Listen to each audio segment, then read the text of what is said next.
the November 30th meeting of the Oregon City Historic Review Board. First, we will ask if there are any general comments not related to items on the agenda this evening.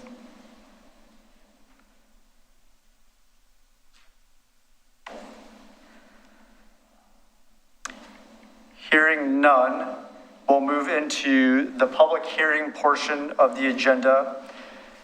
There are 3 public hearings on land use applications scheduled tonight. Our role is to conduct the public hearing and to make decisions about the matter before us. In making those decisions, we must apply the applicable codes and laws and cannot vary from or change those laws or codes. Members of the Historic Review Board are to be unbiased. Before the start of the hearing, I will ask the Historic Review Board members whether they have any potential conflicts, such as family, financial, or business relationships with any of the applicants or with regard to the land in question. I will also ask whether any of the Historic Review Board members have discussed the application in question with any of the parties or have independent knowledge of relevant facts, such as from a visit to the site in question. Any member of the audience may question any Historic Review Board member about their disclosures. A staff report has been prepared for each application and has been made available to the public 7 days before the first public hearing. The staff report identifies the approval criteria that apply to each applicant's proposal. Staff has analyzed the criteria which are contained in the staff report. The quasi-judicial hearing procedure that the Historic Review Board will follow is set out in the state law and the Oregon City Municipal Code. The hearing procedure steps are shown on the Historic Review Board website. Public testimony will be called on in the order it was requested in advance of the meeting. If you have not emailed city staff at planning@orcity.org to request to speak and would like to testify, please raise your virtual or physical hand when I ask if there are any others in the audience who would like to participate. For the public record, please begin all testimony stating your name and city of residence. If you would like to receive a copy of the notice of decision, please state your mailing address or email address. Testimony and evidence should be directed toward the applicable approval criteria. If you believe there are other criteria that apply in addition to those addressed in the staff report, identify and discuss those criteria and explain how and why you believe they apply to the application under consideration. Any person may submit written material while the public record is open on each application. Any written materials received by the city staff during the time period in which the record is open will be placed in the record. Written materials submitted during the public hearing must be presented to the city staff in order to become part of the record. If you intend for PowerPoint presentations, reports, pictures, or other exhibits used in your testimony to be placed in the record, copies must be submitted to city staff while the record is still open. If the record is closed, they will not be included in the record. Any person wishing a continuance to present additional evidence and testimony or to keep the record open to respond to new evidence must make that request before the public testimony portion of the hearing is closed. If the Historic Review Board makes a decision with which you disagree, any issue that you may wish to appeal must have been raised on the record for the consideration of the City Commission or the Land Use Board of Appeals, or both. Without raising the issue on the record with sufficient detail and accompanied by statements or evidence that the city and all parties can respond to, the issue will not be deemed appealable to the City Commission or State Land Use Board of Appeals.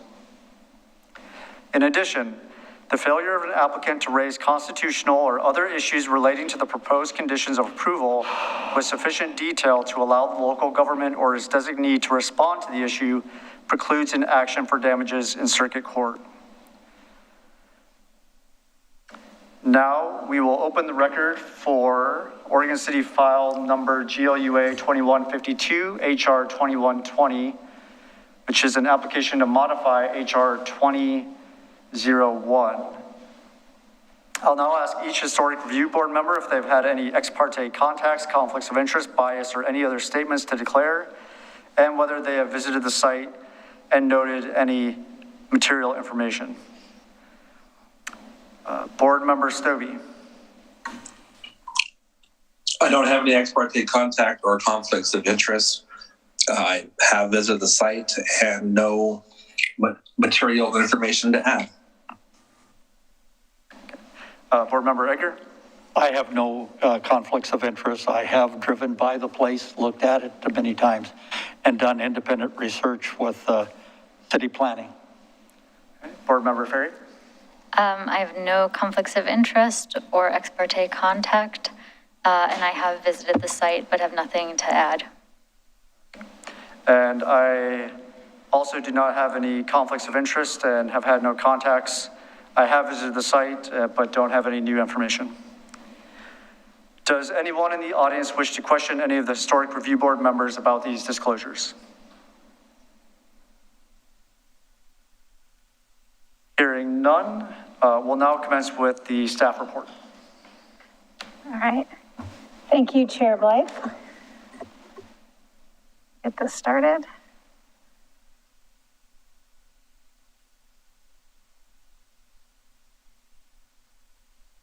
All right. This is HR 21-0020, which is a modification to a previously approved HR 2101. This includes the inclusion of an ADA ramp and changes in final foundation height and for a new live-work building in the McLoughlin Conservation District. Next slide. Tonight, I sent an email to you a couple hours ago to add into the record a letter from the McLoughlin Neighborhood Association. I'll briefly provide an overview. The applicant has continued to submit incomplete application materials, including the November 15th revision. MNA supports the Historic Review Board's and city's authority to deny this incomplete application as it has not demonstrated compliance with the applicable standards. The MMA does not concur with the option of allowing a ramp that exceeds the maximum ADA slopes, and it has been the applicant's own negligence of existing site conditions and resident/user needs that have resulted in the unpermitted work and infeasible proposals, which incrementally erode the standards. It continues to encourage, and they continue to encourage internal ADA access options. They are also here this evening, and I assume we'll be providing public comment, but I wanted to provide a little overview of the letter because it was emailed later this afternoon and is now entered into the record. And just to clarify on that, the first bullet, that's the position of the This is the position of the, this is a summation of the neighborhood association's comments. Because they're not available to everyone in the room. So this evening, you have a couple options in front of you. I'm going to get into a little more detail with some of the specificity options, but these are their general options for most hearings, which is you can approve the site ADA ramp and window revisions with conditions, which is staff's recommendation. It has not changed. That has been staff's recommendation the whole time. 2, you could approve the proposal with modified conditions and revised HRB findings to provide approval for a larger ADA ramp. You could deny the full proposal and provide revised HRB findings, or you could continue the hearing with a 120-day waiver and request the applicant to provide more information, or allow the applicant to provide additional information. So to recap, at our last meeting, the applicant had provided some additional last-minute revisions to their rear ADA ramp design that definitely increased the number of switchbacks and slope, and was provided not at a time that staff can provide adequate comments. And so at the October meeting, staff recommended, again, a side ADA access and window conditions be approved, and recommended if the applicant wanted to pursue the larger ADA ramp, they should provide additional information. In concert with conversations with the Historic Review Board, a list was created and that was forwarded on to the applicant, which I have on the slide here. The applicant provided some responses to the request, and those are included in the applicant's revised submittal packet, but not all of them. So we don't have to go through each one, but I wanted to highlight kind of where we left at the October meeting, which was a request for additional information. That some of that is in the revised packet and some is not. So this is where we left off at the October meeting. Let's see. The applicant is also in their packet in this meeting. It indicated that they want to work with the building division to see if they can design a non-ADA compliant deck with higher slopes that may result in a smaller footprint with less switchbacks. The building division has provided reference to the building codes for deck ramps, which are in your packet under staff comment. And so I don't know if the applicant has reached out or any further discussions that happened, but we do have kind of code direction if the applicant wanted to, through a building code process, what the ramp slopes would be. Development Services also provided comment in your staff comments indicating that they will need some additional information to determine if geohazard review will be required for the larger rear ramp. Though they did indicate geohazard review would be required for the unpermitted CMU wall, which I'll talk about in the next slide. If geohazard review is required, it'll be a new type 2 geohazard notice, which could be done after this application, but once again, may require a revision or a redesign based on any review happening at the geohazard through the geohazard process. So I'll do the next slide. To your left, you can see the August condition of the side elevation, kind of showing about a 4-foot difference between the approved floor height of the approved application and where it kind of lands today with the existing condition. To your right, you'll see a photo submitted by the applicant, kind of showing the rear of the side elevation, including a new unpermitted CMU wall that was built in November. That CMU wall will need to get building permits and potentially geohazard review, but it also does not meet Oregon City's standards for the Historic Review Board condition of approval that required walls as part of the HR 20-01, part of the original approval, to be poured in place concrete, basalt, real basalt veneer, or natural rockery. So the applicant will be required as part of the conditions of approval to rebuild the wall to meet one of those 3 requirements and go through any geohazard as required and building permits as required. Let's see. Let's go to the next slide. Just to give a brief overview, this area is located, the site is located at the edge of McLoughlin Conservation District on 5th, next to unbuilt right-of-way John Q. Adams.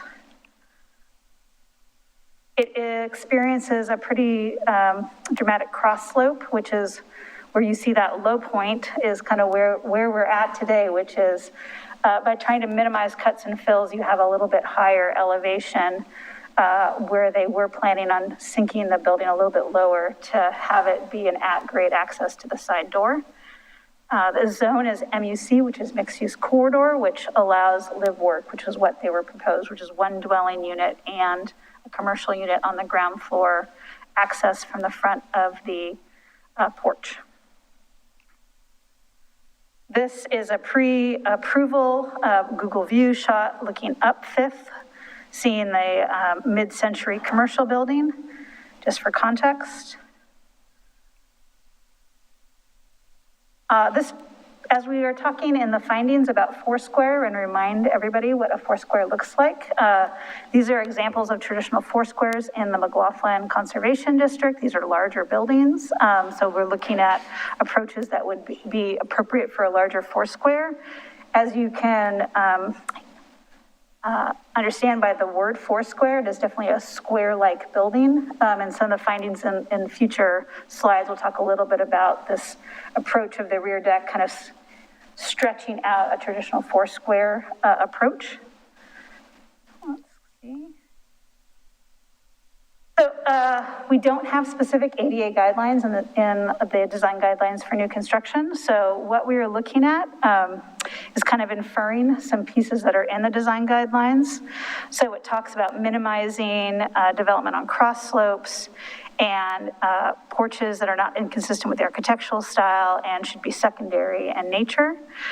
So staff finds that the more conservative approach of a reduced ADA ramp to the side door clearly meets the standards of new construction, and the full ADA ramp to the rear elevation could be found to be compatible if conditioned, and discretionary review by the Historic Review Board if the applicant can show that they have reduced the massing and the findings for compliance, which I don't believe on the staff level they have provided that level of detail and that level of analysis to show compliance for a full ADA ramp. Allowing the larger ADA ramp is not out of the line with the discretion of the HRB and would allow greater access to the building for elderly residents and visitors and would fit the character of a more commercial building in a commercial district. The Secretary of Interior provides guidance on how to design compatible AD ramps for historic structures, recognizing that access is an important component to both public and private spaces. While this proposal is new construction of a live-work building, reviewing how ADA ramps can be made to fit historic resources can provide background to the best approach for this project. The key is the Historic Review Board should review the proposal to see if the design and mitigation measures as outlined in the conditions of approval can be found to be compatible with the district and provide the best option to allow access to visitors and residents. The burden of providing sufficient findings is on the applicant for this after-the-fact ramp proposal. Staff and the Historic Review Board can assist by providing additional direction on what they believe could meet the design guidelines for new construction and the criteria found in 1740 of our municipal code. However, it is within the purview of the Historic Review Board to deny the request for the larger rear ADA ramp based on concern for the massing and lack of findings. If the board wishes to continue working with the applicant to further refine the ramp drawings, they can provide direction and request to see the final redesigned ramp prior to a final approval. So, an indication of the applicant not providing sufficient findings for how the larger switchback ramp will retain the boxy four-square feeling of the approved design. HR 2101 allowed for a somewhat larger footprint in a classic four-square design that had a 70-foot, 3-inch length of the building to a 47-foot width. That includes without the garage. So we're looking at, I'm gonna provide you that. The proposed rear switchback ramp looks to add 19 additional feet to the rear of the site, which further erodes the appearance of a boxy four-square. So for Historic Review Board members who were not at the hearing in the spring of 2020, there was a fair amount of discussion of how big is too big for a four-square design, and knowing that some of the back is going to be, and especially on the uphill side, will be pushed into the hillside a little bit, and a real big attempt to separate out the attached garage to be seen as a separate element, so the four-square main elevation of the building can be the main elevation. And so there is a concern as you add this ramp, you already have a little bit longer building, is adding 19 more feet, taking it so it's no longer really considered a four-square.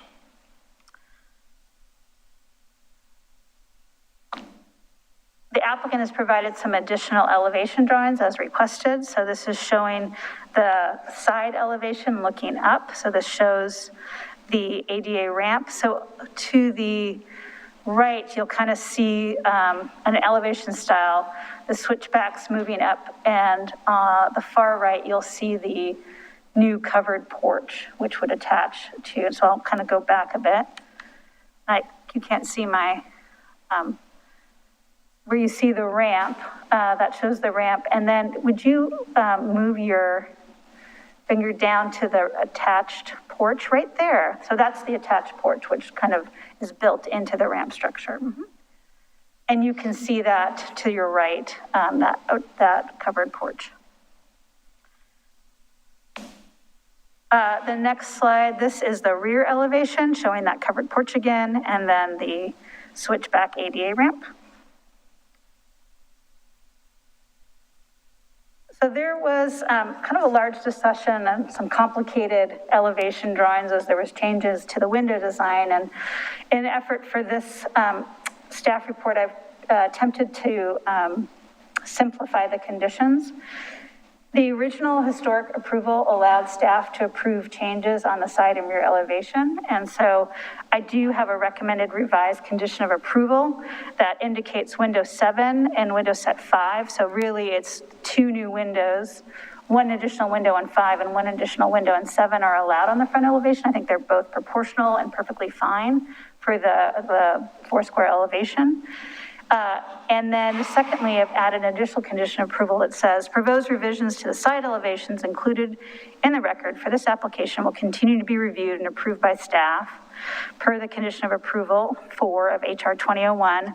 All new windows not proposed in HR 2001 shall be 1/1 hung windows or fixed awning or casement square windows. So With this condition of approval, you can continue to have staff work with the applicant on side and rear elevations with that direction. But with this, you are approving windows 7 and 5, which were not allowed to be approved on a staff level through the original approval, because it only allowed staff to look at side and rear elevation windows. So this is the revised version of the conditions for the windows. Next slide. So to simplify, I've looked at kind of three options of how to approach the application this evening. One option is approve the side access. So with that, you approve the side access and ADA ramp as conditioned. You allow the front window revisions and allow staff to continue working with the applicant for the side and rear windows. And the CMU wall that is built needs to be rebuilt to meet the conditions of approval. So that is kind of option A, which is you have a side door that's 4 feet above grade. We got to find some way of access. Let's approve an ADA ramp per the conditions, allow the 2 front windows, allow you to work with staff, rebuild your CMU wall. Option 2, which is approve the side access and ADA ramp, approve the front window revisions, require the CMU wall to be rebuilt to meet the conditions of approval, and approve the rear access as conditioned or if you need revisions to conditions. Option 3 is to continue the hearing and wait for the applicant to provide additional drawings related to a new ADA ramp that may have less switchbacks because there's a higher slope, and it wouldn't be an ADA ramp anymore. It would be a deck, just a residential deck with a higher slope. With that, that would require the applicant to provide a 120-day waiver to March 30th because our next historic review board meeting is January 26th. So staff at this time only recommends option A, but I wanted to provide what option 1, I wanted to provide what option 2 and 3 are available for you as you discuss the application this evening. Let's see, one more. If the board votes to approve the side door ADA ramp only and does not allow the larger rear access ramp, staff recommends that condition of approval number 2, which talks about the larger ADA ramp, is removed and replaced with the following statement to provide additional clarity. So instead of just removing it as part of the motion, you would replace it with this red line version, which is, the historic review board does not approve the rear access ADA ramp as submitted. If the applicant wishes to pursue this option, they should submit for a separate HRB review under a new application. That's my recommendation to provide specific clarity, what is allowed, what is approved and what is not approved. So once again, this is more of the traditional ways of what you can do this evening, but I am going to actually go back to the options. I think those are more specific. So I'm available if you have any questions about the approach this evening.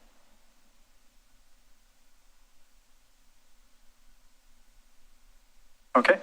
Do any board members have any questions for staff? No, not right now. You said that if we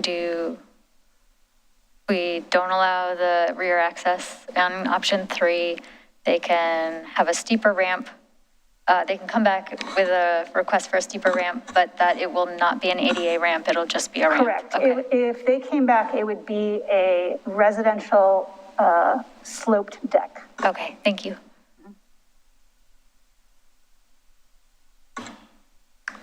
And board member Stobie, any questions? No. Okay. In that case, we will move into the public testimony. As a reminder, the applicant will have up to 15 minutes. Representatives of recognized neighborhood associations, government agencies, or other incorporated public interest organizations will have up to 5 minutes. Individuals will have up to 3 minutes, and the applicant will have up to 5 minutes to rebut any of the other public testimony. So we'll go ahead and invite the applicant to speak. If you can go ahead and state your name and city of residence, please.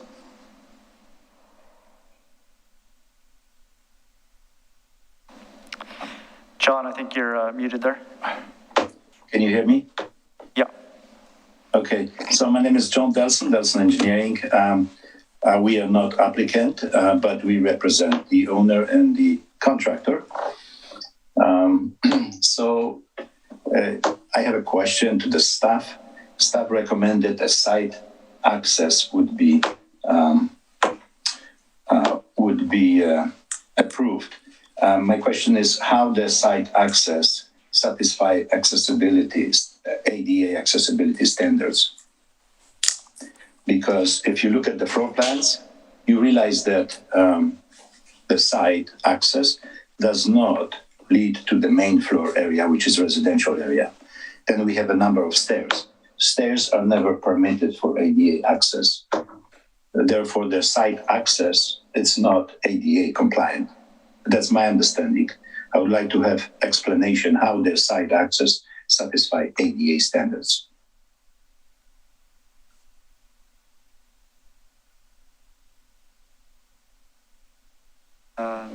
Do you want staff to answer? Do you want to speak to that or? We can wait. Why don't we wait? I'll put the comments down and then I can respond to them as kind of an aggregate. That might be easier. Is it possible to turn up the volume? I have the volume all the way up. Are you having difficulty hearing him? Yeah, just a little bit. But... John, if you're able to speak up a little louder into your microphone, we're having trouble hearing you in here. Thank you. Hearing who?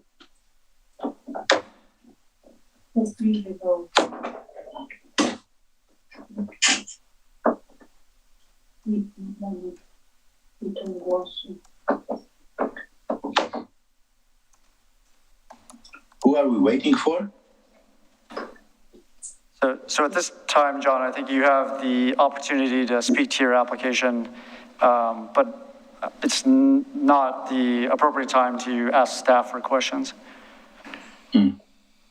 Okay, so my understanding is, from professional point of view, that the site access does not satisfy ADA standards as far as accessibility. Reviewing the site conditions and the actual floor plans as approved and as built. So it is confusing for me how the site access would be proposed or approved or meet any standards or has any use for the owners. So that's my concern. And the question was about massing or the size of the ADA ramp. Okay, so if we look at the proposed ramp floor plan, we see that we're proposing the ramp going with the 1 to 12 slope, which is the most common slope for ADA standards. The width of the ramp is 3 feet. This is the minimum width allowed by ADA standards. So therefore, the height going from point A to B dictates the side of the length of the ramp. It's as simple as that. And basically, I have no idea how anybody can design a different ramp, smaller ramp, going from A to B, taking into consideration the height difference. So I have no clue how it is possible to make a smaller ramp. 3 feet width, my understanding is this is the minimum. As far as the site retaining wall, it was done without my knowledge. I cannot speak about the retaining wall. And personally, I have not seen this in person on site, this retaining wall. If it does not meet the historic board standards, it's going to be rebuilt, or we will seek advice how we can comply with the retaining wall. So this issue I would like to leave on site. But as far as the size or massing of the, we call it massing of the ramp, I see no other solution. We explained that accessing the building and providing ADA access using elevators is out of picture due to the financial situation, the cost and expense, and also the layout and as-built conditions. Yeah, this kind of Elevators are used in hospitals or similar facilities. This is not compatible with the owner's pocket or ability to build and to provide ADA access for family members. The deck we provide has minimum, if zero to minimum impact as far as slope stability. And as far as slope stability, I think this is a different issue. After the historical board decision, we realized that we have to go through the building code and the geotechnical review or whatever it's needed. Personally, from a professional point of view, I see no issues with this because this is the minimum impact. We don't change, we don't alter the natural grade that's existing. Elevated deck is the best way to not to interfere with the existing site conditions. It will be supported by spread footings at a distance of 7 to 10 feet, whatever it's needed, isolated footings embedded in the ground, impose no significant impact on the slope stability or any other geotechnical issues. If we were able to put this big building on the lot, supporting this deck, elevated deck, has no, I don't see any issue with that from engineering geotechnical point of view or geotechnical hazard. But again, this is issue later for professionals and the city staff to review the technical aspect of the design. This deck we propose only with the 10-foot projecting 10 by 13 roof over the rear entrance and 130 square feet of the roof comparing to the sides and comparing to the building. I think it's relatively small number, and I don't know if this will significantly impact the proposed development. I don't know if there is any other questions, but I think I have. That's all what I have to say. Okay. Any questions for the applicant by the board? I'm interested in if the side ramp is employed as the option, what does it limit in the use, and has your use evolved from the time that the original approval was granted and you started construction? Because it seems like there were plans and things got approved, building permits were issued, and now all of a sudden we see something evolving. And I'm just trying to get a handle on it and trying to say, okay, was there a plan initially for a side ramp within what was approved in 2000? Well, obviously not. But the owner is in the medical field, and her personal situation dictates the necessity of the requested ramp, because she decided to take care of her elderly mother, 92 years old, and one of the brothers who requires attention and care. So she decided to do this at the house. And as I mentioned before, the side access is to the lower level, to the commercial studio level. Okay. Well, actually, there is no connection between the side access and the studio level. This is not the ramp. It's basically, instead of doing stairs to the side door, it is sloped deck. We can call it ramp, okay? But to access the main level, the residential floor, we have 11-foot difference between the lower finished floor and the main residential floor, 11 feet difference. So this height dictates, again, the slope and the length of the ramp. It's a simple mathematical equations, and I don't know how to prove it or how to show it, how to calculate the length of the ramp. But the ramp to meet the ADA standards cannot be shorter. Everything is calculated to 1/4 of an inch.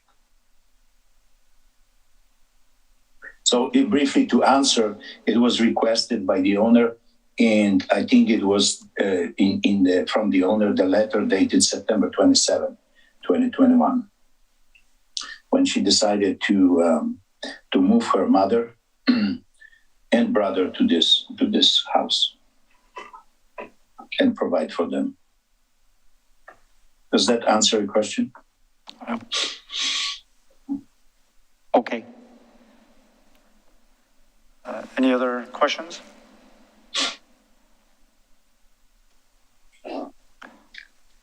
I'm wondering, the stairwell on the side that accesses the residential portion of the house, not the commercial. I'm wondering if other options besides a commercial elevator were explored at all, because you've said that it's cost prohibitive, but there are many, many different options for lifts and elevators. I'm wondering which of those you've explored and why you have decided that the ramp is the only way to go. Well, we consider a number of options, talking with the contractor and the owner. But as you know, the stairs have been designed, and they have to remain, of course.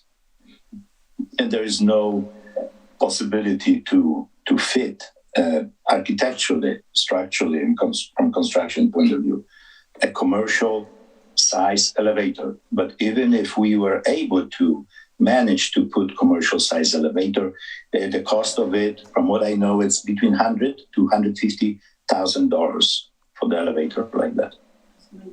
But why does it have to be commercial grade? There are many residential grade elevators. There are lifts for wheelchairs. Well, we will have to ask the contractor, but again, I think to meet the compatibility and the full ADA standards, we are not considering like a chair lifts or something. Yeah.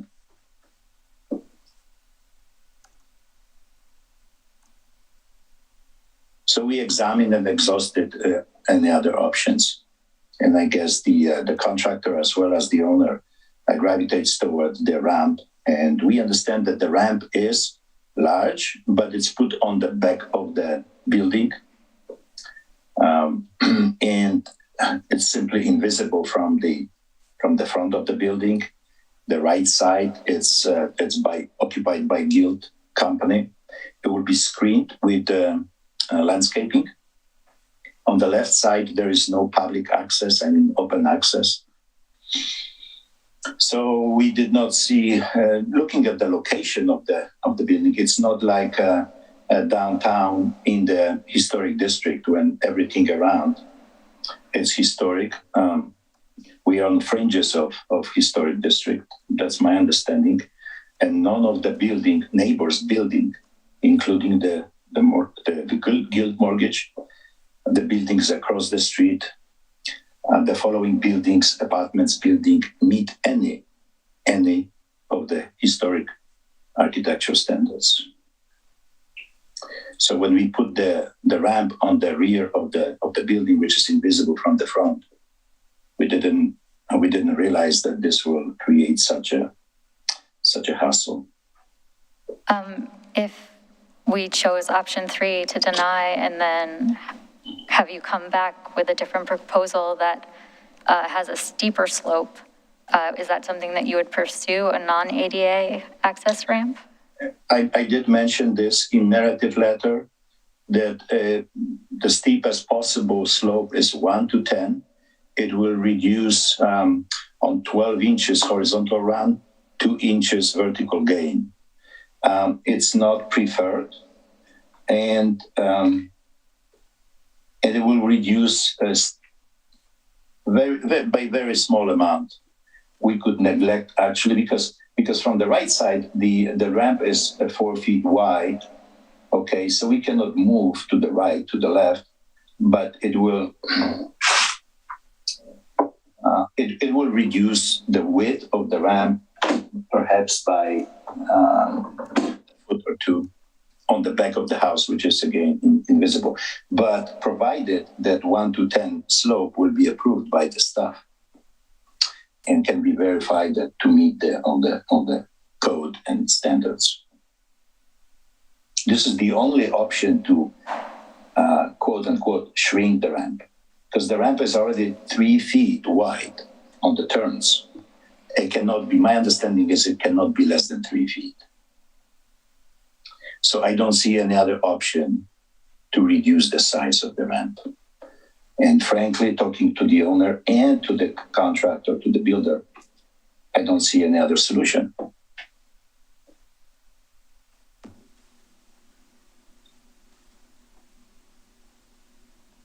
I'm just sorry, just one more question.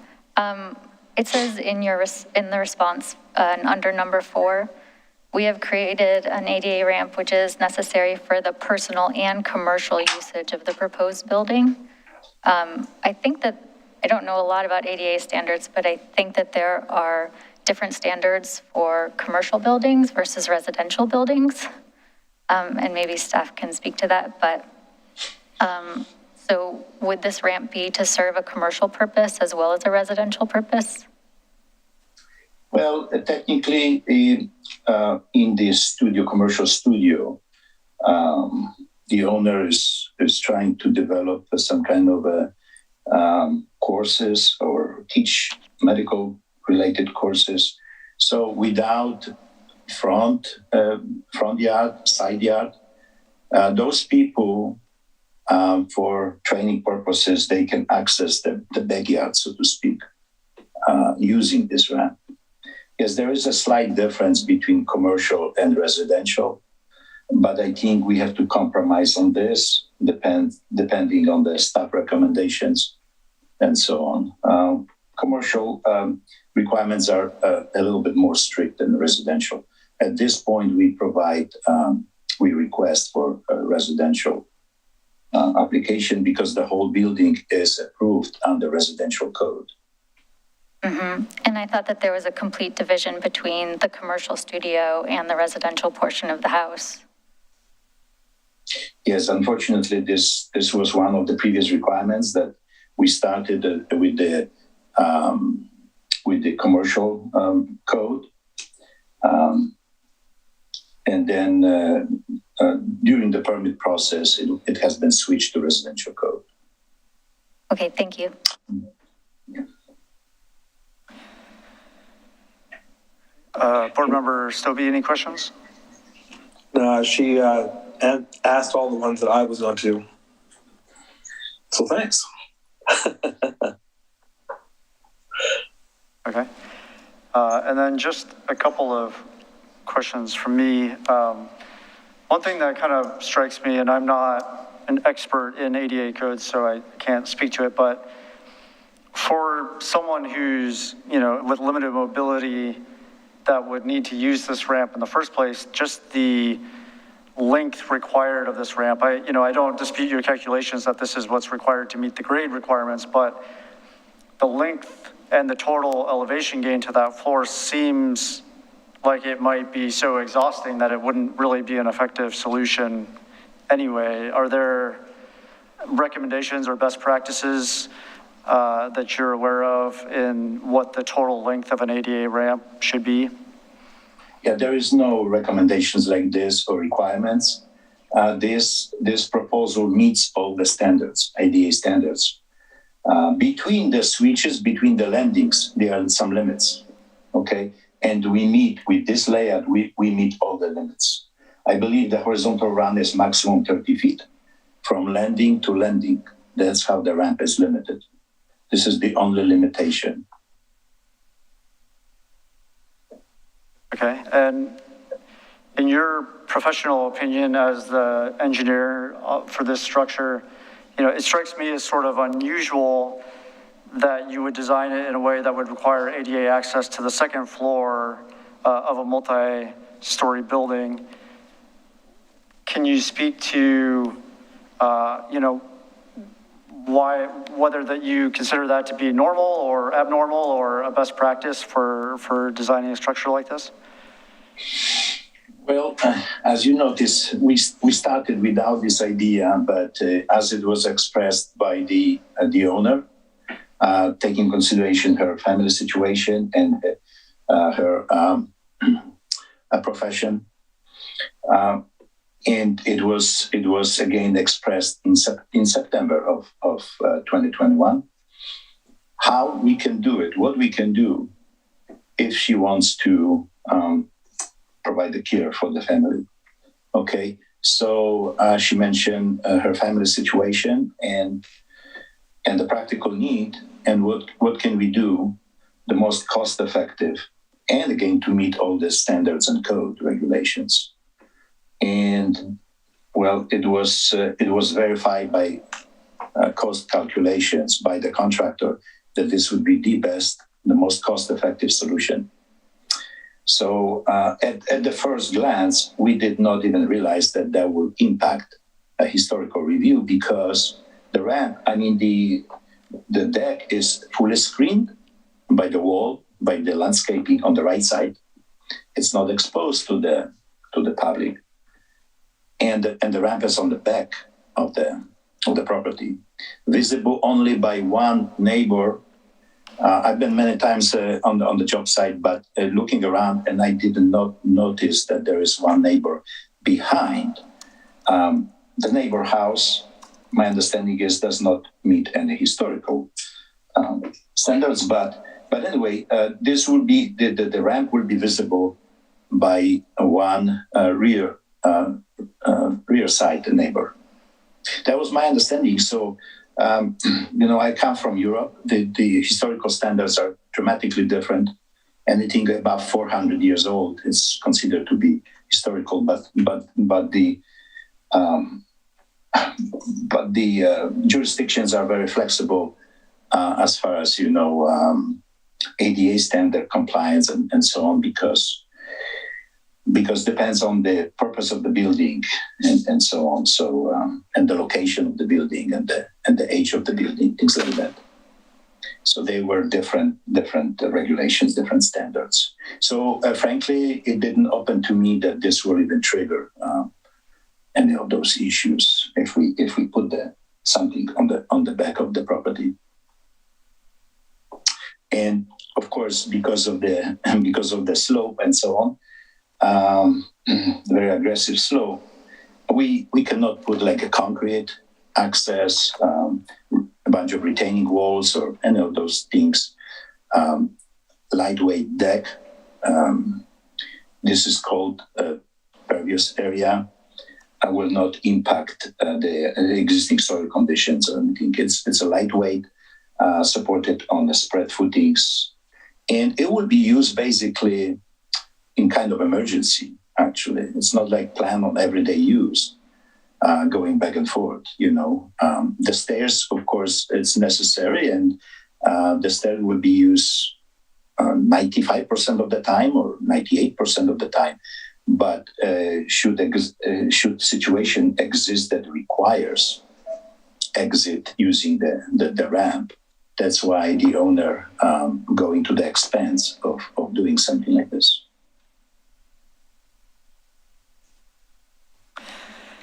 Okay, thank you. Any last questions for the applicant? All right, then we'll move into public comments. I have 2 form requests for public comments. We'll go ahead and start with Jolene.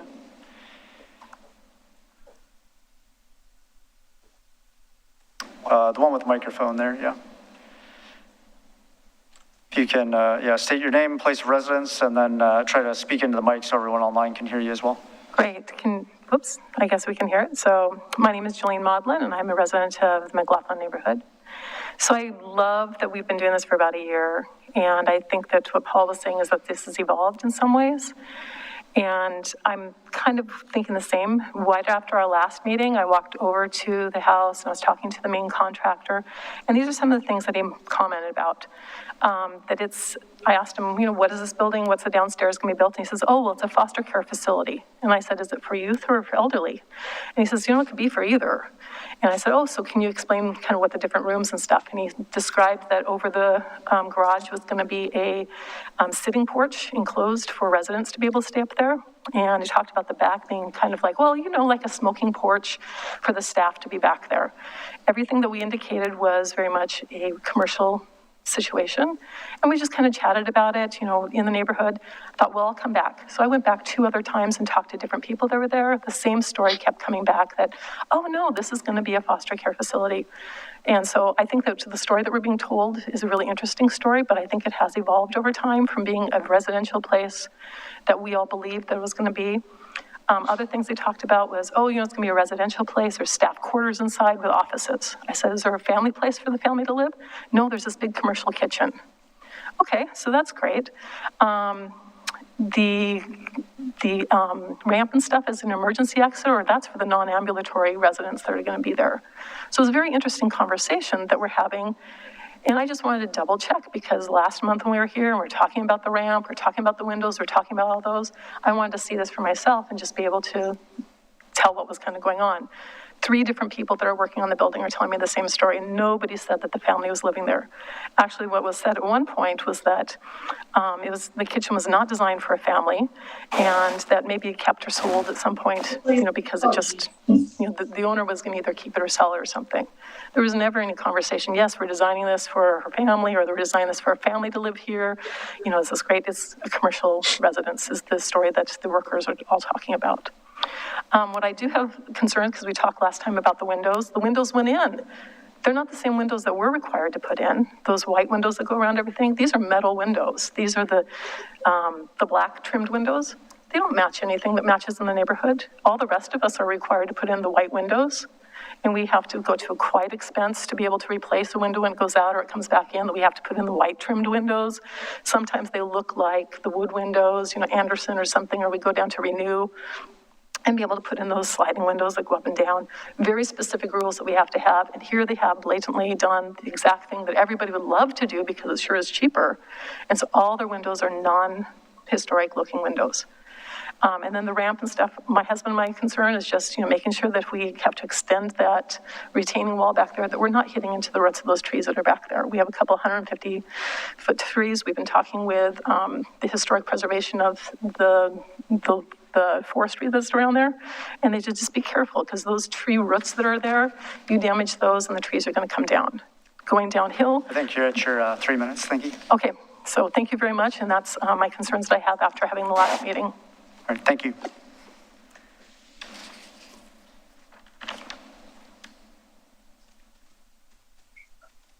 And the next comment request we have is from Wendy Marshall. And I believe you're representing the Multnomah or the McLoughlin Neighborhood Association. Can I take this off? Hi, I'm Wendy Marshall. I'm representing McLoughlin Neighborhood Association. I also live in Oregon City in the vicinity of the development. Christina did describe in her staff report, and I'm paraphrasing from the memo that I did send for everybody's information. Christina described the massing and how the 4-square concept has been picked at and is getting increasingly beyond what the concept requires. The submittal does not include a complete narrative or a revised landscape plan. Figure 11 is the outdated plan, and figure 17, can you go to the figure 17 slide? Even if we did approve the, just the ramp going up to the side, we don't really have scale drawings or a real landscape plan with dimensions, but we have we have the property line, we have a wall, 17. You're at it. That one? No, that shows Yes, that one. So even if we just took the ramp up to the door, we have a block wall which needs to be changed. That'll be at least a foot wide, maybe 2 feet wide, depending on what they do. We have the ramp and that width, and then we have all these plantings, lush plantings shown. I don't think they'll fit, but we don't have any kind of scale drawings. That needs to be looked at. So even if we just did the front ramp, all of those plantings, I don't think we could fit. So therefore, what would happen likely is we would not have those plantings, so that much of the buffer would be gone. It's incomplete because they have not shown anything feasible that could be planted in that very narrow area between the property line and the ramp.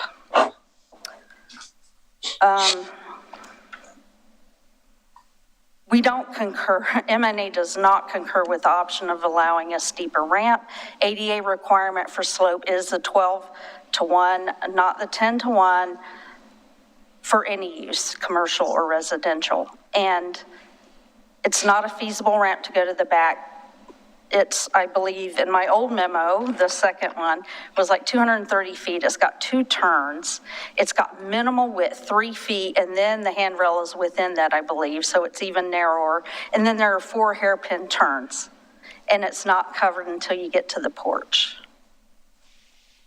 It's out in the elements. There's nothing feasible about that. And it will be used as an ADA ramp, regardless of the slope, because as the applicant indicated, that's the only way to get in there. I disagree with that. There is the option of a chairlift or some sort of lift inside. And if you look at the building plans, which we don't have here, there is a little space in between the stairwell that probably can fit one. And it actually looks like maybe that was planned in the beginning. And the applicant continues to dismiss all recommendations and not give any justification or demonstration. So for instance, I believe that it's very feasible if the applicant says the chairlifts are way too expensive. It's hard for me to believe that the extensive ADA ramp, covered porch, and all of that extra work on the outside and the retaining wall would be less expensive than a chairlift inside. And if the applicant knows that it's way more expensive, then that means they have already done some sort of cost estimate, and they should be able to provide it to the board so the board can make a decision. It's just really hard for me to believe that all of that work is not 50 to 100 grand. And I think I could be wrong, but show the quotes. And once again, the applicant, nothing has changed on the site. The applicant began with clearing the site without permits. They got stop work order. They have continued to construct things without proper permitting and approvals. And the standards are just getting picked away, and we're going to end up with something that already is too big for the site. We brought up the ADA concerns when this first started. We were told, no, it's a residential home, nothing's needed, even though there are, 10 bedrooms with their own bathroom, with their own ADA walk-in showers. There are a couple of kitchens, there are a couple of laundry facilities, and the evidence points to this being something other than a single-family home. And as Ms. Maudlin pointed out, her conversations with the construction crews to support that. So now that it seems like the applicant's putting on staff to say, well, what do I do now? Well, we have options they can look at, and that is an internal lift, and the applicant's just refusing and dismissing all of the recommendations, and the applicant has put themselves in this position because they have ignored all of the site conditions and the needs of the users from day one, and I don't think it's upon the city. you're at your 5 minutes, Wendy. Thank you.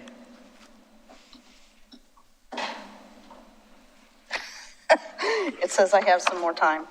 Oh, did it go? It stopped. I thought it went to 0. That just means 24 seconds over. Yeah. Okay, and I just wanted to say, I understand that staff has the obligation to accept incomplete applications when an applicant refuses to provide complete information, but also that means they have the authority to deny an application when it remains incomplete, when it is time to make a decision. And M&A would support denial of this application for the ramp and the porch. Thank you. Thank you, Wendy. Right. Do we have any further public comments from anyone that didn't submit a paper request?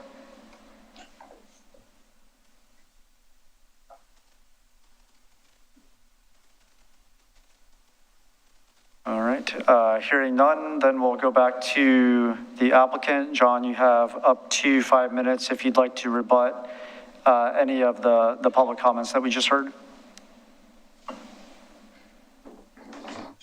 Well, I have no idea what this was talked about. So I'm unaware of those kind of comments. Where do they come from and who said so, what, and I don't know if it is made up or anyway. I just rely on the wording from the owner and the contractor, and I work for the owner, of course, with the contractor. So I don't know who said what. They said or no. I don't know if I should comment on something that never heard of, never witnessed. So no comments. And I don't know if this is even appropriate to comment on anything like that. From people, some kind of statement. I don't know who said what. And of course, I have not been present at this. I did not hear. I don't know if this is true, so I cannot comment on that. Okay, thank you. Any final questions for the applicant from the board? Okay, in that case, we will close the public record and move into board deliberations. I guess we'll go around the table here. Board Member Edgar, any comments? Can you bring it up? I'm concerned about the bulk of the rear proposed ADA ramping and the length and the impacts. I recognize that there's conditions that have to be rectified with the wall and plantings and everything that would be associated with having that rear ramp in that very tight space. But at this point, unless somebody has other things, my leanings just seem like that they lean towards the first recommendation and hope that there is something that they can come back with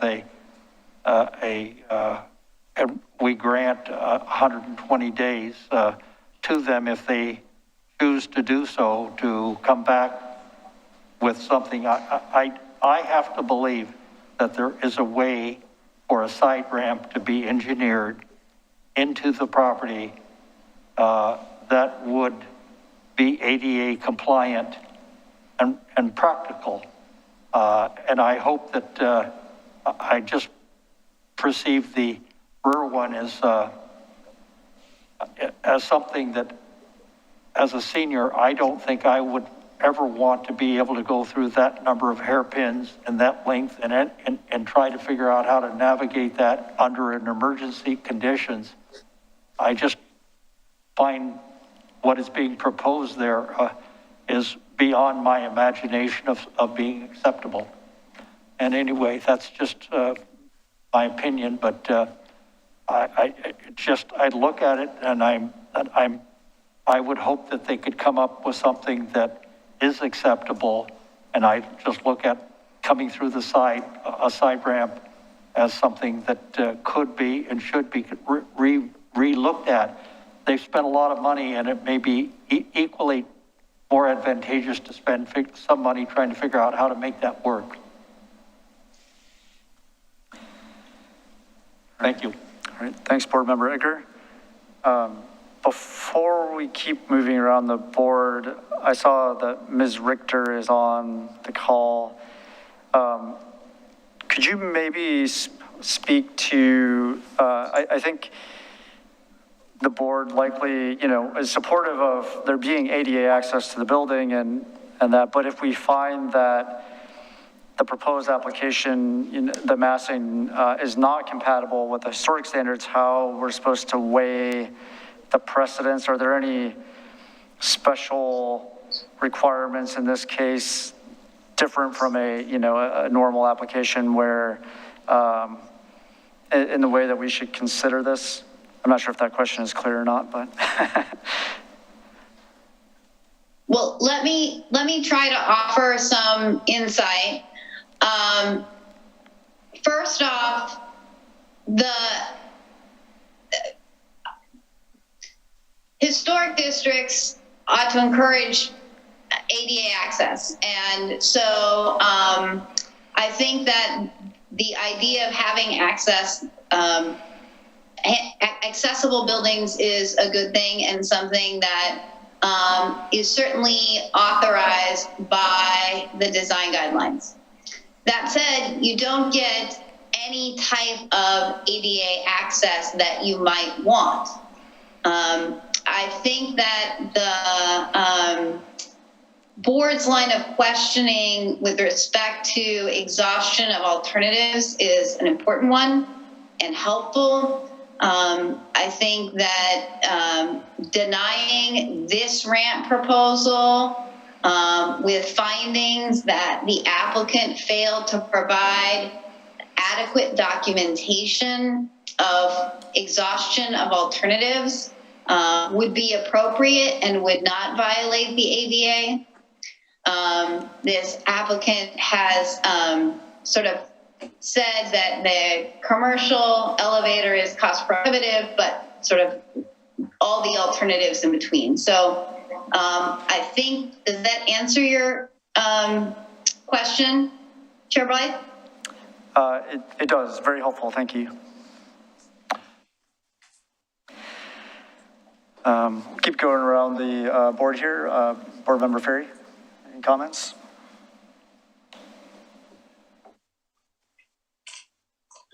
I also picked up on the fact that the landscaping doesn't look like it would actually fit next to the proposed ramp, between the proposed ramp and the wall, which I think means that there probably wouldn't be any screening for that ramp.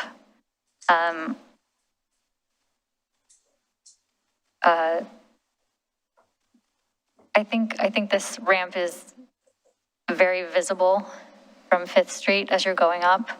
I think the statement that it's in the back of the house and nobody's going to see it is just untrue. I think it's very, very visible. I think that I would either be in favor of option 1 or just complete denial of the application. Okay, thank you. Board Member Stobie, any comments to add? I agree with the landscaping. My visits, it doesn't show that it's going to fit. My biggest concern is the supposed exhaustion of alternatives. I don't think it has.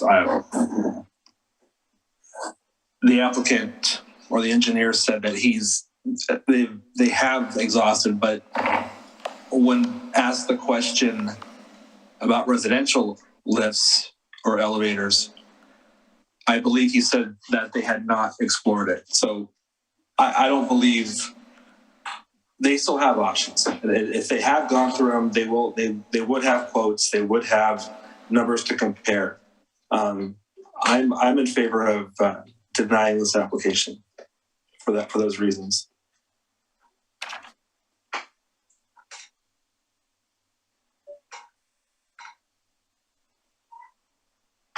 Thank you, Board Member Stobie. And then just to add, my comments, I guess I have a few findings. I think that the total massing of the ramp creates a full depth to the entire application that is not compatible with the Foursquare style. Is pretty beyond what would be typical of that style and what we would have likely approved with the original application. I'd also find that there hasn't been sufficient information provided by the applicant on all of the possible alternative methods to provide ADA access to the structure beyond the first floor. I would also find that there's insufficient information in the application to determine if the screening proposed is actually feasible or possible and would effectively screen the ramp.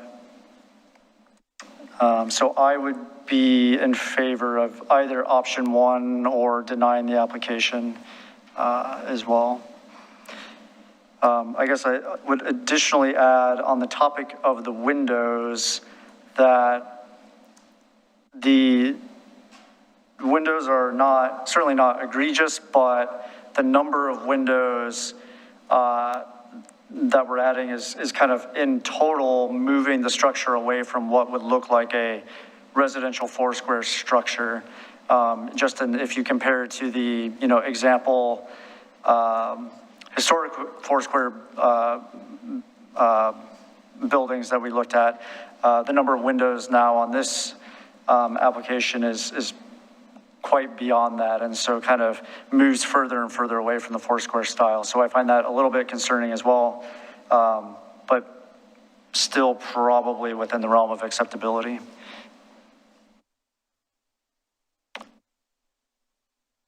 Well, I move. Can I, real quick question, can I ask a question to the board for next steps?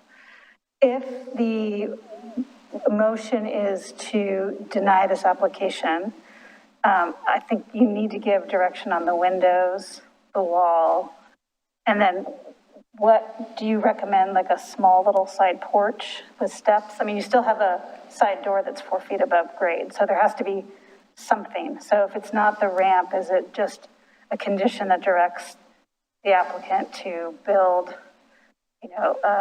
a side porch with top and bottom railings, kind of like the normal condition that we have? And if I'm looking at condition number 1, that talks about, hold on a second. The side. About using, the applicant can utilize wood railings with a simple baluster style handrail with the top and bottom rails attached perpendicularly to the balusters. Kind of basically creating with this condition what a small little side porch with a couple of steps would be, because there still needs to be something to access that side door that's 4 feet above grade. So that's just something, if there's enough votes to deny the application, we still, I think, this evening need to approve, or at least comment on, affirm the wall, affirm the window, and what happens to the side door.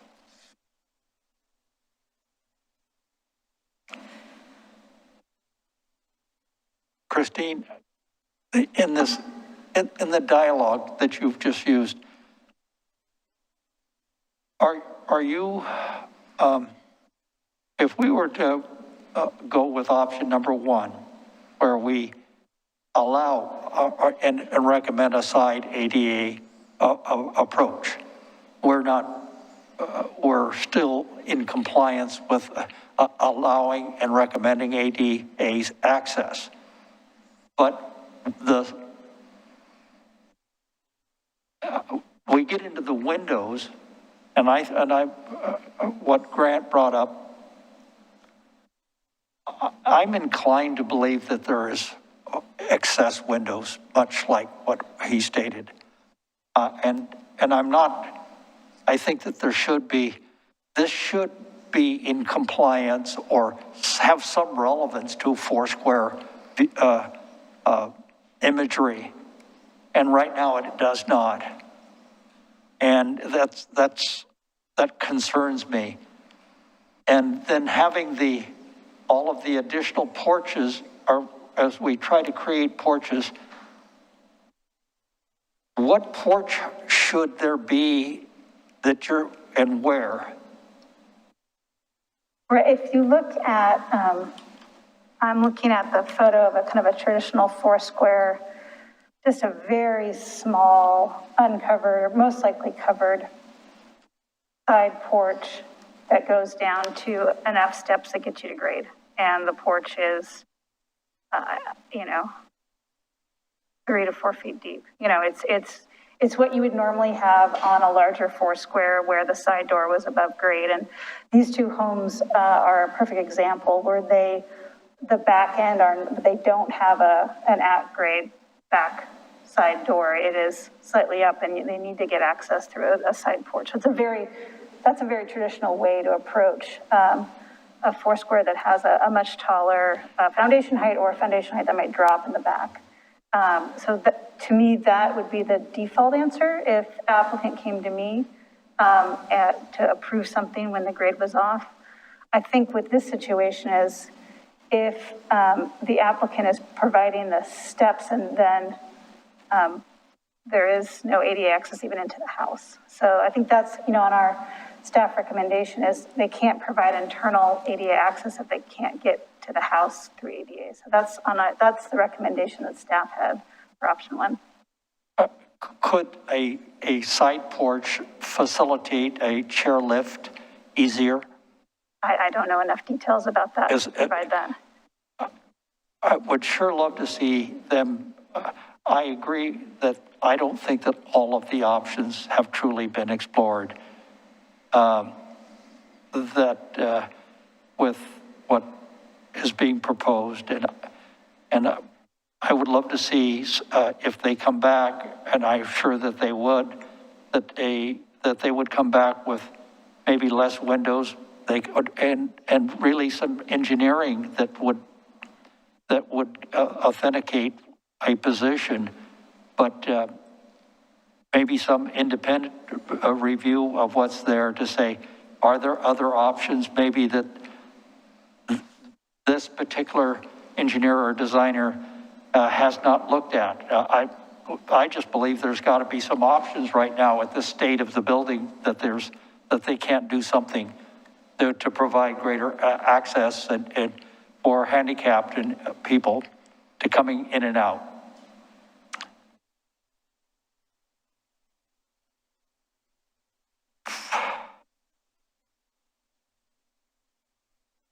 And I have one additional clarification because this project gets complicated. The Historic Review Board gave staff the ability to approve side and rear windows. And to my knowledge, I know I did provide some approval and some small changes at the building permit level. So any denial tonight would be anything new that they've turned in this application. So I don't think you can go back to a decision that was made at a building permit level based on I'm sorry, thank you. Sorry, thank you. I don't know if there were the revisions that were approved at the building permit level, those kind of go back to HR 2001, but anything new proposed in this application are applicable to the board to review, if that makes sense. Yep, makes sense. Thank you. Well, Chair, how would you like to approach this? So I think that within option 1, so the wall pretty much has to be rebuilt to the original conditions of approval anyway. So that's sort of a given from the original approval. The ramp to the side entrance, there has to be kind of some sort of path to the side door besides just dirt in the first place. So I don't think it makes much difference. So I'm inclined to allow the ramp to the side door, however, they end up configuring that. And then the windows, I think what's in the application for the 3 windows, again, I'm not a huge fan of it. I think anything more than that would be unacceptable, but I would be inclined to allow it as, without any additional on the front going forward. So I think I would support approving under option 1, and if they determine that that doesn't, meet their needs for ADA accessibility, then they can come back with a new application in the future. I would like to make that into a motion to the board, just like what you said, and that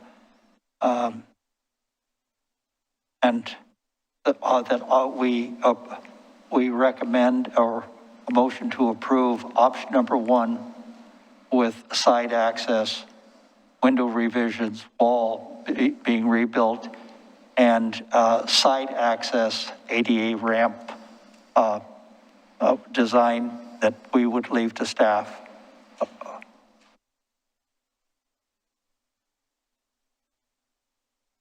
Okay. Sounds right to me. Well, the design would be the one that they proposed, right? Not left. With your condition, with conditions of approval. Yeah. Yeah, the swap out.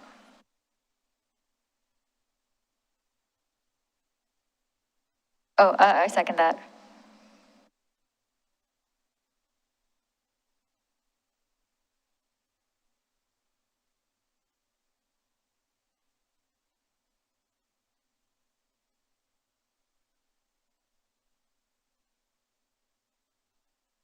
Am I calling the vote? I'm sorry, I'm not used to calling the vote. I apologize. I was waiting for Lisa. Let's see. Ray Stobie. Aye. Sabrina Ferry. Aye. Paul Edgar. Aye. Chair Blythe. Aye. Motion carries. Sorry for the pause.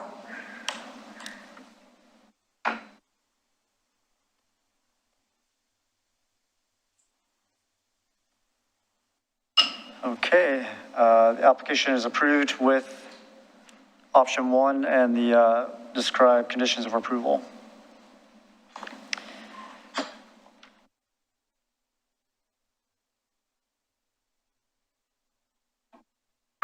We'll now open the record for Oregon City file number GLUA 2167, HR 2123, historic review for conversion of an existing carport structure into an accessory living space on the site of the James Shannon House at 816 John Q. Adams Street, a designated structure in the McLoughlin Conservation District. I'll now ask each historic review board member if they've had any ex parte contacts, conflicts of interest, bias, or any other statement to declare, and if they visit the site and have any information they would like to add. Board member Stobie. No conflicts of interest, no ex parte contacts, and I have not been able to visit the site. Board member Edgar. No contacts and have not visited the site. Board member Ferry. I have no contacts, no ex parte contacts, no. Anyway, I haven't visited this. I have visited the site. No conflicts of interest. That's the other one. Okay, and I've had no contacts, have no conflicts of interest or bias. I have visited the site, but have no information to add. Does anyone in the audience wish to question any of the historic review board members about these disclosures? Okay, hearing none, we'll now commence with the staff report. Thank you, Chair Blythe. Kelly Reed, planner. This application is for historic review for new construction at 816 JQ Adams, which is in the McLoughlin Conservation District.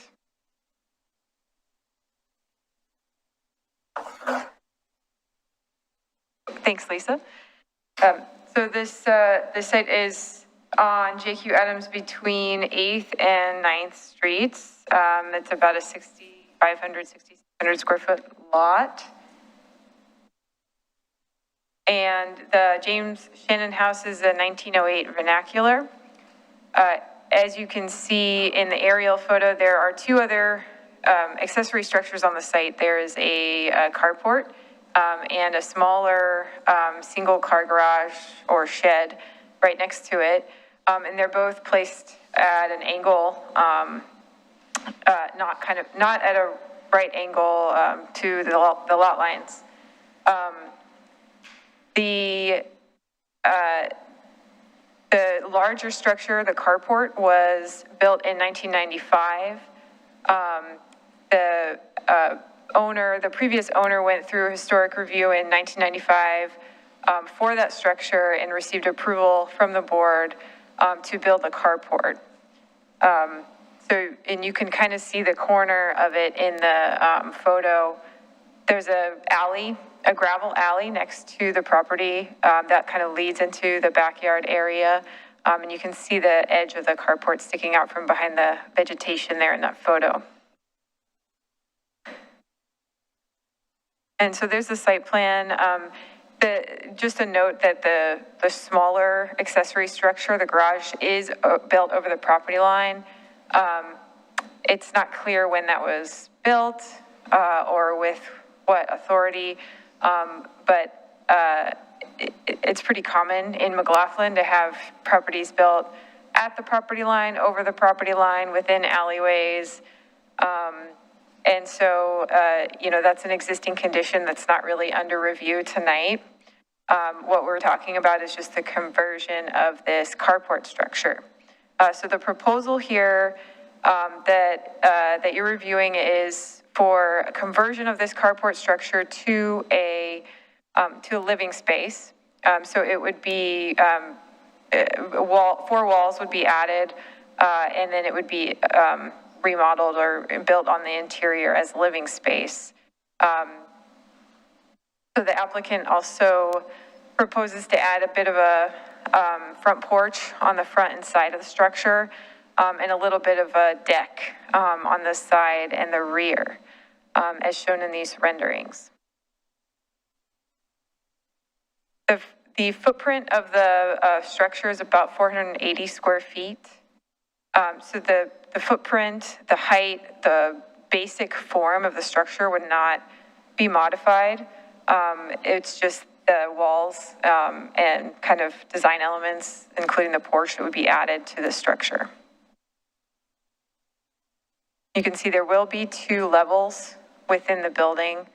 It is taller than, I would say, most detached structures in McLoughlin, so it can accommodate the 2 stories.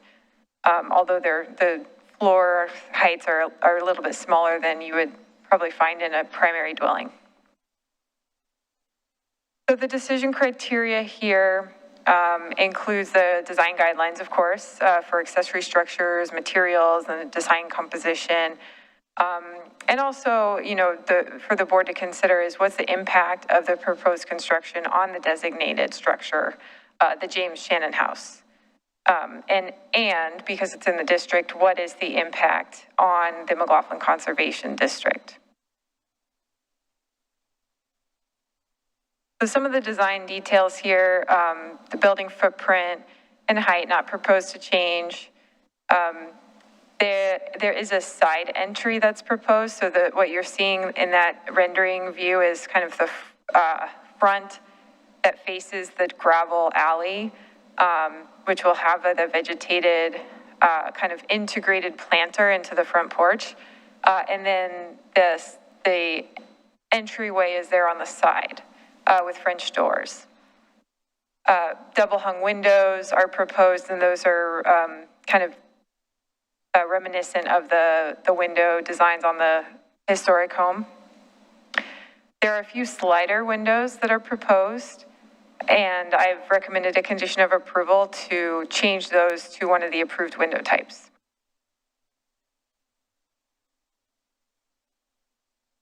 As far as materials go, there are a few items that I want to bring to your attention.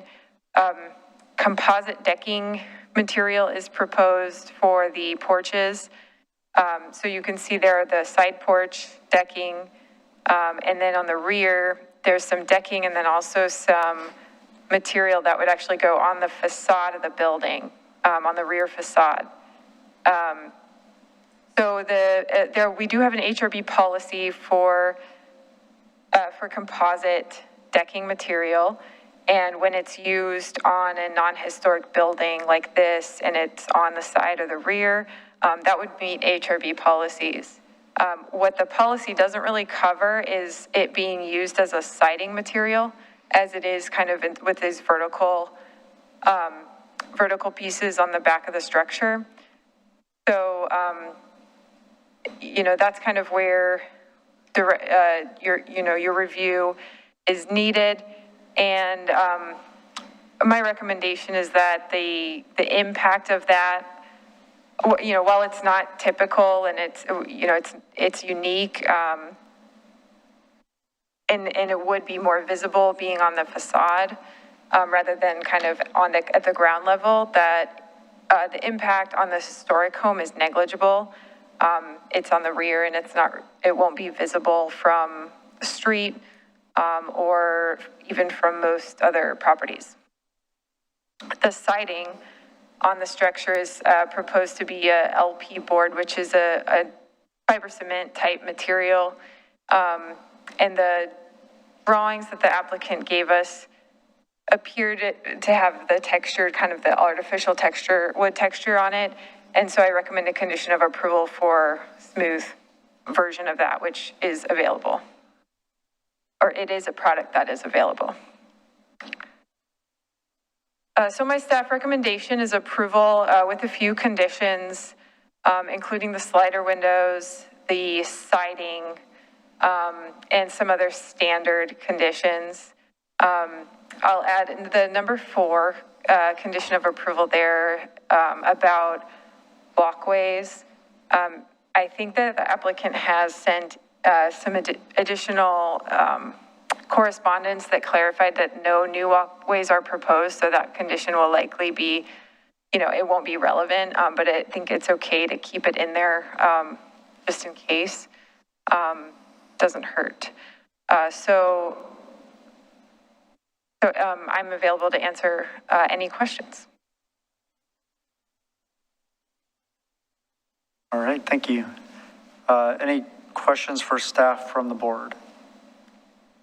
No. No. No. None from me either. So we'll go ahead and invite the applicant up. You'll have up to 15 minutes to describe your application, although you don't need to use it all. If you could state your name and place of residence, please. Hi, my name is Mia Shepard, and I live in Portland, Oregon. Everything that Kelly recommended is totally fine. We can work with the client to change the windows, and we are open to changing the siding on that back porch to match the rest of the house. It does not have to be that vertical siding. That was just to see if that would be something that would be possible, and if not, that's completely fine. And anything else am I missing? I believe we are willing to comply with all of the recommendations from Kelly, so. All right. Any questions for the applicant from the board? No? Nope. No. No questions from me either. So. I wanted to make sure that you also knew that the applicant was, or that I am asking if we could put solar panels on the south side of the house, and that would blend in with the black roofing. And I just wanted to make sure you were aware of that as well. Okay, thank you. Thank you. All right, I have one comment sheet from Wendy Marshall, representing the McLoughlin Neighborhood Association.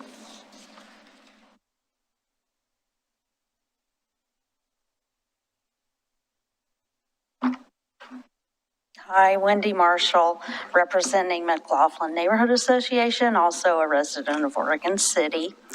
So I did prepare a memo, and it looks like Kelly has addressed several of the items in her staff report, and the applicant also provided some responses to me. My concern was the skew of the building, and the big thing was if the building was going to be deconstructed, I thought it should be reoriented to meet setbacks and be perpendicular to the street, but the applicants indicated they're actually going to use that structure and build onto it. So I think it wouldn't make sense to make them move it around. So that's been satisfied. The only concern that remains with the M&A, so it's been repeatedly indicated that it's not an ADU. It's living facilities, and it looks to me like, the best I can tell, it's a separate building with a dwelling unit. The only thing that's missing is a built-in stove. Clearly, this can be rented out, and, we know we have the housing situation, and ADUs are definitely encouraged. It just seems like maybe this is trying to get around the rules, and I really don't know the difference between an ADU and an accessory structure, because clearly it can and will be rented out. Maybe not now, maybe it will be used for family to stay in, but it will be rented out. And policy 5.3.8, in items 3 and 6, they do talk about the economic and social benefits.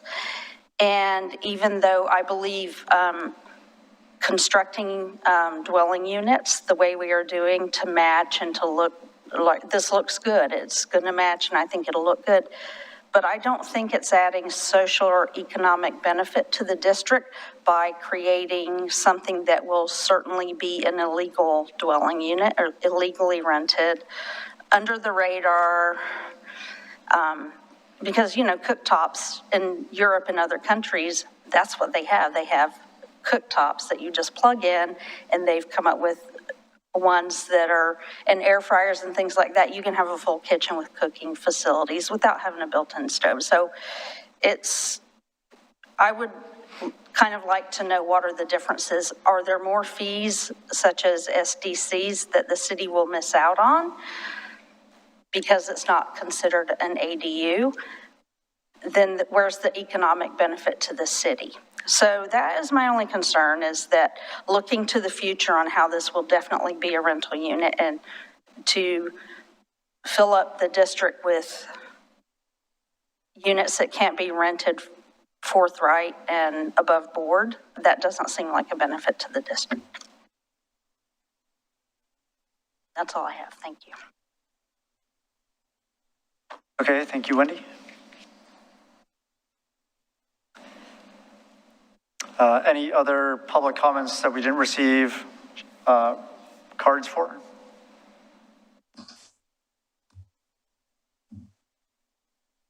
All right, hearing Can folks hear me?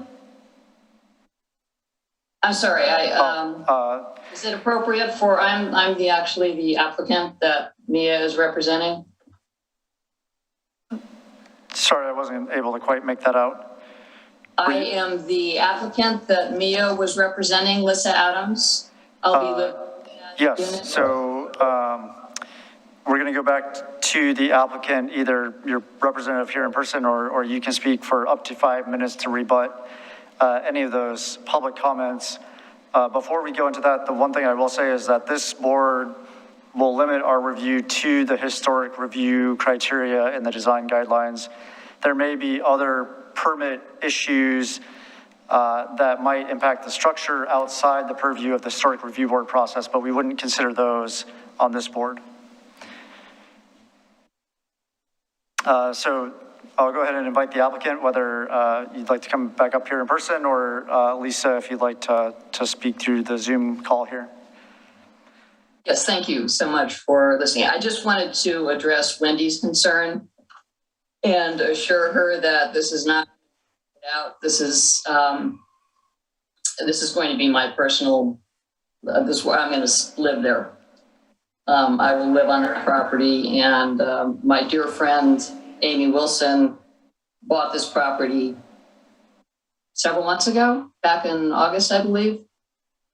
And one of the reasons that she really liked this property was that it already had an existing structure on it. So anyway, I just wanted to address that concern that this will not be rented out. Not trying to do anything under the radar. I'm going to live there and I will be a permanent resident of Oregon City. Does that address your concerns, Wendy?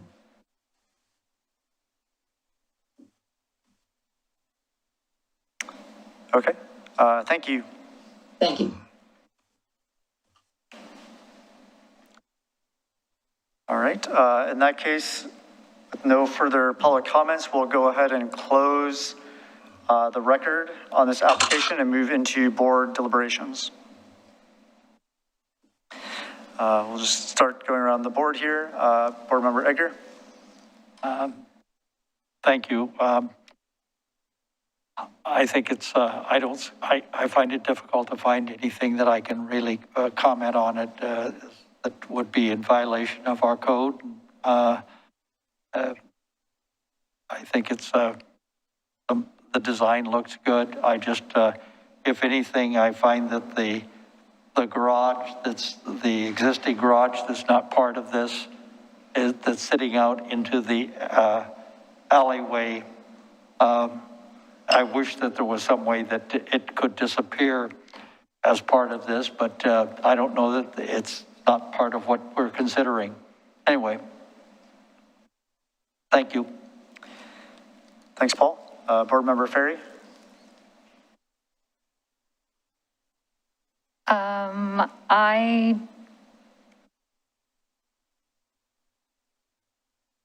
I don't really have anything to talk about. I am curious about the shower head coming out of the Trex vertical siding, and if that was changed to fiberboard siding, what effect that moisture would have on the exterior of the house. I don't know, because it looks like an outdoor shower. So whatever would be against the structure, I would assume would need to be impervious, at least on some level, to water. So if we're changing out the vertical siding,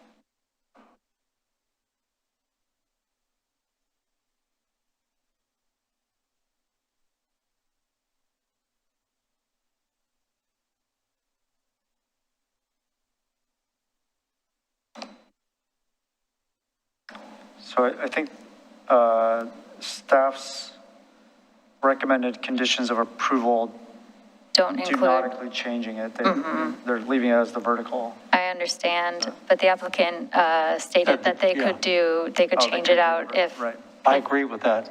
staff agreed with Why that. not just make the whole building with one type of siding? And if the applicant agreed to that, I think we should, I think that's more acceptable. Okay, so we would add that as a condition of approval of change. Add that as a condition of approval. Okay.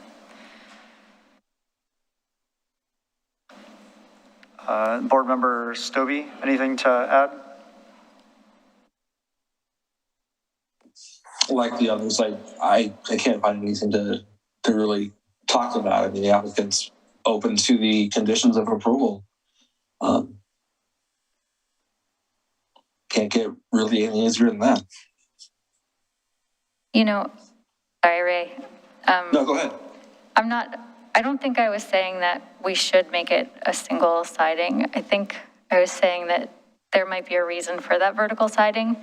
And so if it was suggested that it's changed out, maybe it should stay vertical siding. I know it's not in the conditions of approval, but it had been talked about. So I just wanted to have some clarity on that, whether, or at least discuss amongst us how we feel about the vertical siding. Right. The rear area is definitely not visible Right. From virtually any place. Right. But it's just some degree of consistency for us to, it's kind of like allowing that vertical siding back there and using materials that are not consistent with what we have for that area. to a degree, I don't like the precedence of setting it or allowing it. And I think the fact that the young lady said that it was acceptable to have it all the same around, I think is much in line with what would be right for us. But anyway, that's my opinion.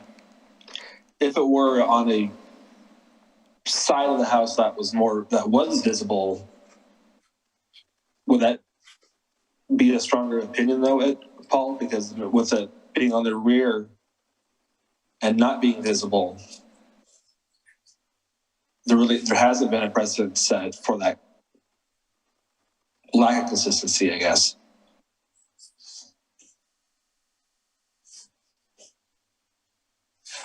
Sorry, Ray, I was only able to catch about half that. No, I was just curious. I mean, I understand what Paul's saying, but with it being on a portion of the house that isn't visible, are we really setting a precedent for walls that are not visible, and are we so concerned about that? I don't know. I think it's fine either way. Sorry, Okay. I didn't mean to bring something up that wasn't. Yeah. But I'm okay with the vertical siding, I guess, because it's not visible. I think I'm okay with it. If it were just vertical siding as a normal element to the structure standalone without kind of the outdoor shower setup, then it might, be a little bit not part of the design. But the way the application is drawn, it doesn't really look like it's so much as the normal siding on the structure, but it's the vertical part is part of that outdoor shower element in itself, which doesn't, to me, it's kind of a separate thing from the house or in itself. So it doesn't bother me too much, and it's not. Agreed. Mm-hmm. Okay. Mm-hmm. I'm not hung up on it. Okay. Okay, so then I guess we'll leave it as Sorry. is. Yes. Okay. Yeah. Yeah, very good. And then I guess the only comments I would have is, the angle and the placement of the structure is a little bit interesting, but it was approved by the Historic Review Board in the past, and they're leaving it, so I think that's fine. And the height's not changing, so nothing really to review there. So I'm in favor of approving. I move for approval with conditions as conditions identified by staff. I'll second. Okay. All right, I'll call the roll. Board Member Ferry. Aye. Board Member Stobie. Aye. Board Member Edgar. Aye. Chair Blythe. Aye. Application is approved. Congratulations and good luck on your project.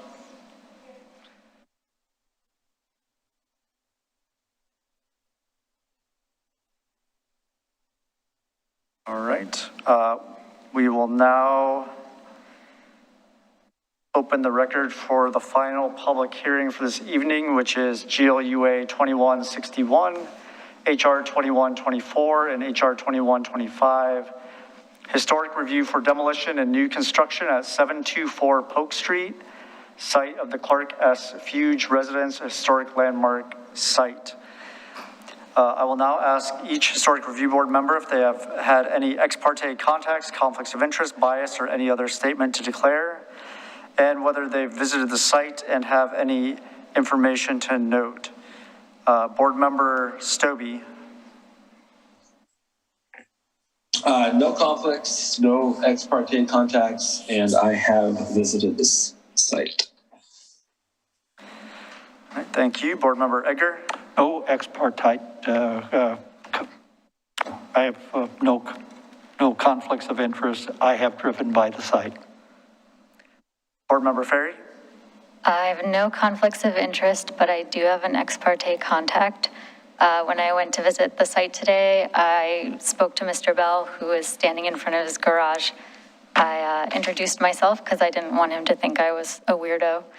And I did ask him about how the garage tucks under the eave that comes out over the roof of the garage, and how the wall would then extend into a second story, how it would negotiate that. And the information he gave me was that it would just need to be cut, but that it was part of a later addition, not the original structure. So, and then, yes, that was the information I gleaned from visiting the site. All right, thank you. And I have no ex parte contacts, conflicts, or bias, and I have driven by the site. Does anyone in the audience wish to question any of the Historic Review Board members about these disclosures? Hearing none, we'll now commence with the staff report. Thank you, Chair and board members. Again, Kelly Reed, planner. And this is historic review for new construction at 724 Polk. It's the Clark S. Fuge residence. I hope I'm pronouncing that correctly. So this property is at the corner of Polk and 8th Street. It is not in a historic district. This is a landmark property that's outside of a district. It is close to the McLoughlin district in the neighborhood boundary, but not within the district boundary. It's about the same size lot as the last one, about 6,500 square feet, and contains a single-family home and a detached garage. The home is a vernacular style, built in circa 1907, and the garage was built later, according to the applicant, in the 1940s, utilizing apparently some materials from the original Eastham School, which is a couple of blocks away.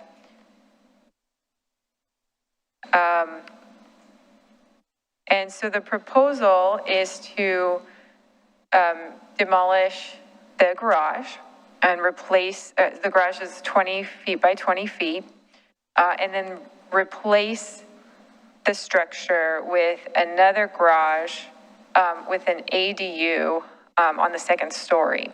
The new structure would be, have the same footprint, but with a kind of a, not cantilevered, but a second story extension off the back. So the historic inventory form for this property does mention the garage. It says that the structures surrounding the Fuge house are much younger than it is and are of a much more horizontal emphasis. The garage also, you can see, has vertical siding that's not the original siding, I'm sure. And it, according to the applicant, is not in great condition, and they did provide a series of photos documenting the condition of the structure.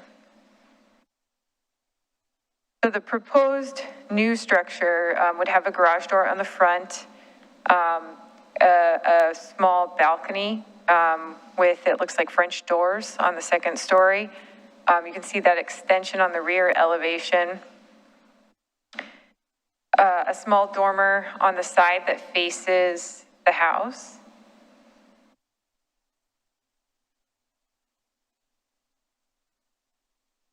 The stairs, the bottom of the stair is on the interior of the structure. There's a rear entry door on the back of the structure to get to that staircase, and then the staircase leads up, kind of landing up near the front of the structure to get to the second floor. So first, this is two applications because there's one application for the demolition and one application for the new construction. So for demolition, there are a number of factors in the code for the board to consider. And I've just selected a couple here to discuss. Number 6 there is about, what is the historic significance of the building that's being demolished.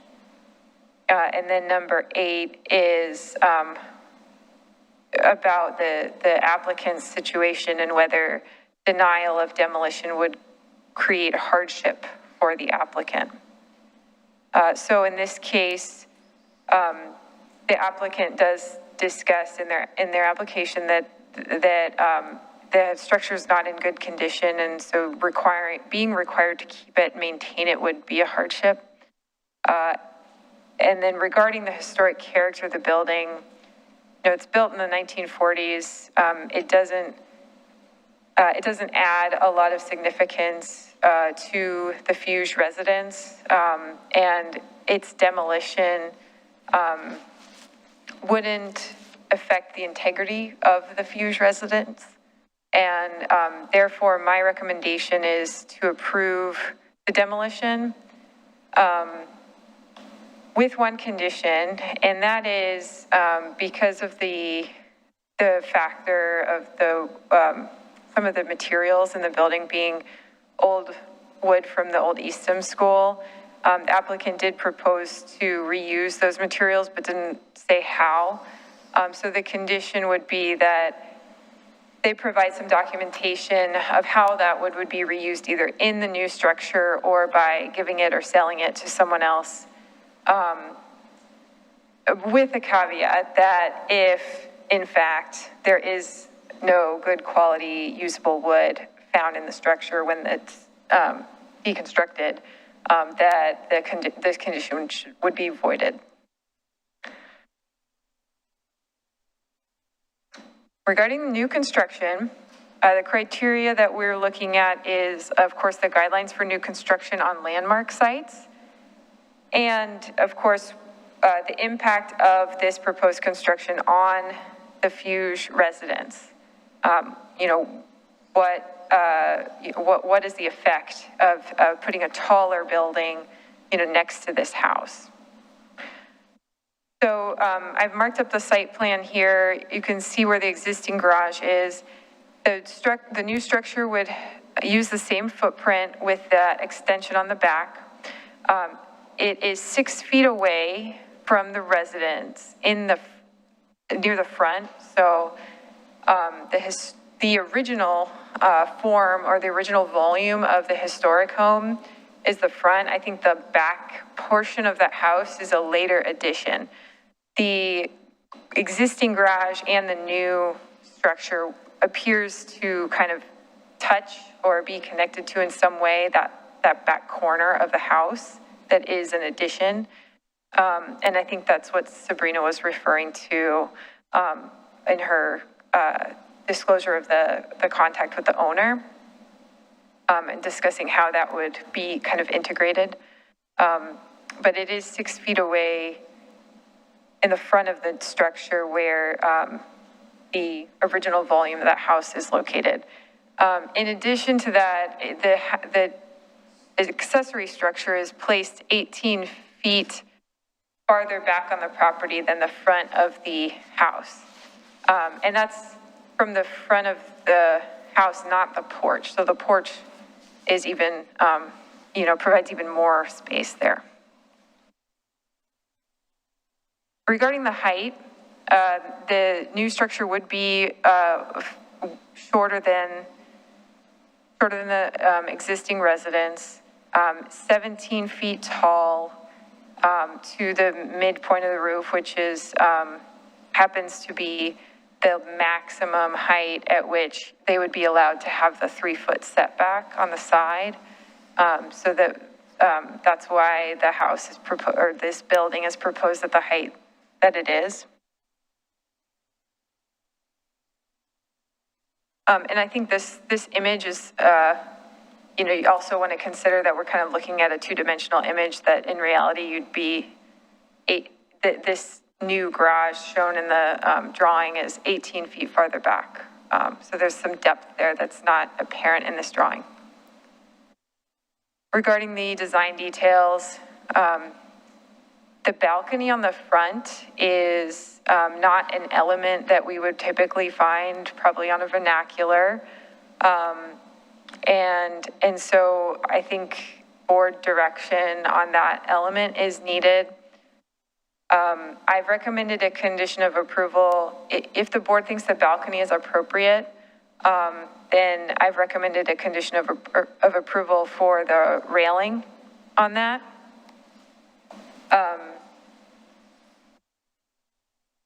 As I said, it's not a typical feature of a vernacular. You know, we're not in a district, so we don't necessarily need to consider, you know, impact of something like this on the McLoughlin district, for example. So really the question is, does the balcony distract from or have any sort of adverse effect on the historic Fuge residents? The entrance location for this structure is on the back. There is no front entrance. It being an accessory structure, you know, I think that seems appropriate. And if, you know, of course, if this were a standalone structure, we would want the entry on the front. But it is a garage. And so the first story is very utilitarian in its design. And very simple with very few windows. So I think it is, you can make findings, and the staff report includes findings that the, you know, lack of a front entry and the lack of detailing on the structure is appropriate. But it is something I wanted to point out for potential discussion if there are any concerns. And lastly, the garage door style. The applicants proposed two styles that they might use. Both appear to be appropriate, and I've included a condition of approval just in case these are for some reason not available given supply chain issues, that any garage door that's used be a carriage style garage door and be made of wood or fiberglass. And so these would work, but there might be others that would also be appropriate. So the staff recommendation, I don't have any condition to remove the balcony. That's, I think, something for that you might want to discuss. But in general, similar conditions to last time. Condition number 2 for the balcony railing. Condition number 3 for the garage door. Condition number 4 is just to clarify for the applicant that all portions of the structure need to meet the 3-foot side yard setback. So the eave on that side, if it sticks out beyond the wall and it doesn't meet the 3-foot setback, then that's going to be problematic, and it might be something we discuss tonight if it is an issue. Condition number 5 is about the wood from the garage structure. Condition 6 for wood or smooth fiber cement siding. The applicant did propose wood siding to match the house. There were no details on the material proposed for the windows, and so I have a condition that the windows need to meet HRB policies, meaning they would need to be fiberglass or wood windows. That entry doors be wood or fiberglass. That no sliding glass doors permitted. It wasn't clear if the doors on the second story that were near the balcony and then on the back, if those were going to be sliding or French doors. And then the standard conditions about pressure treated wood and finishes. So if you have any questions, please ask. All right, great, thank you. Any questions for staff? Oh, nope. No. Thanks. All right, great. Then we'll go ahead and move into public comment and invite the applicant up.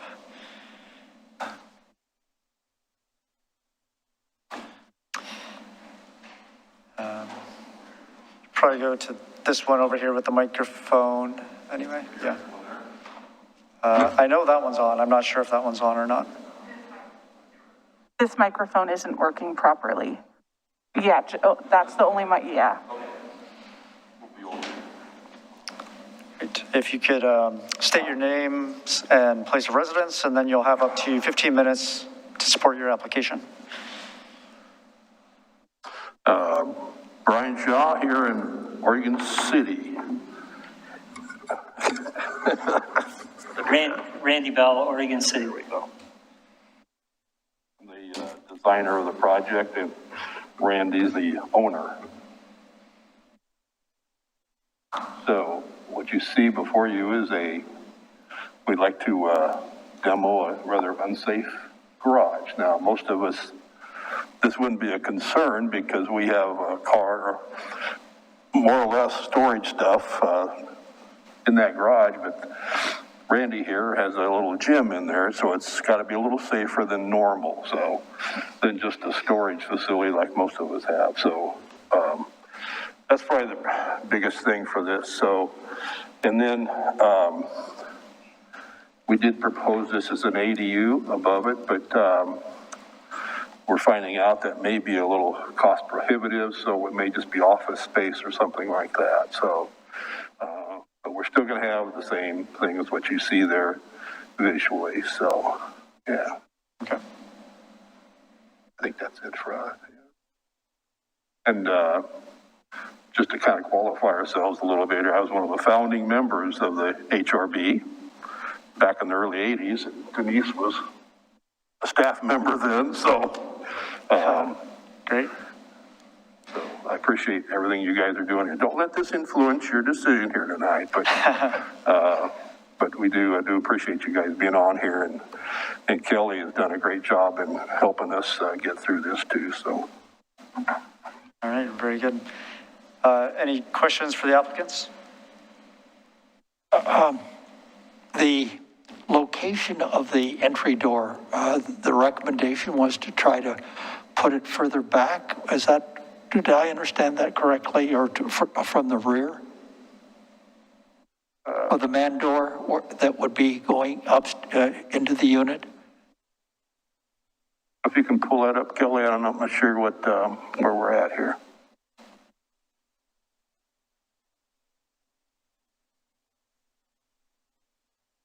There. Is that what you're talking about? Yes. Okay. Well, there's a side door and a rear door. Yeah, Which there's a rear door and a side door. So, which are you speaking of, Paul? The one that's going upstairs is the rear door? The side door, yeah. Okay. Okay.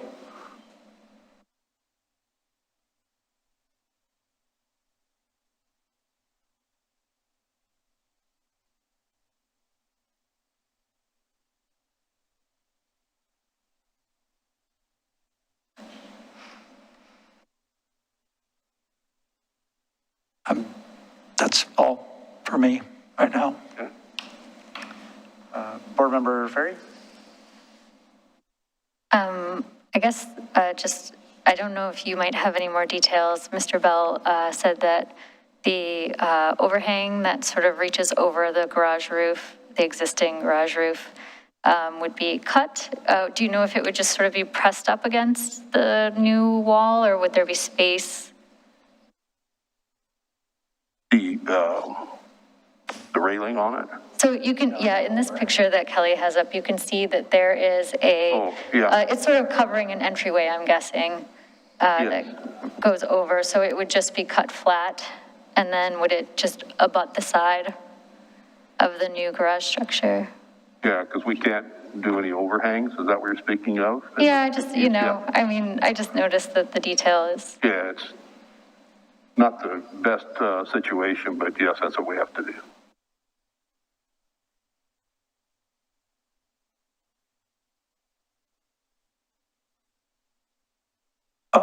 One question, how close is that actual back structure to what you're proposing? Are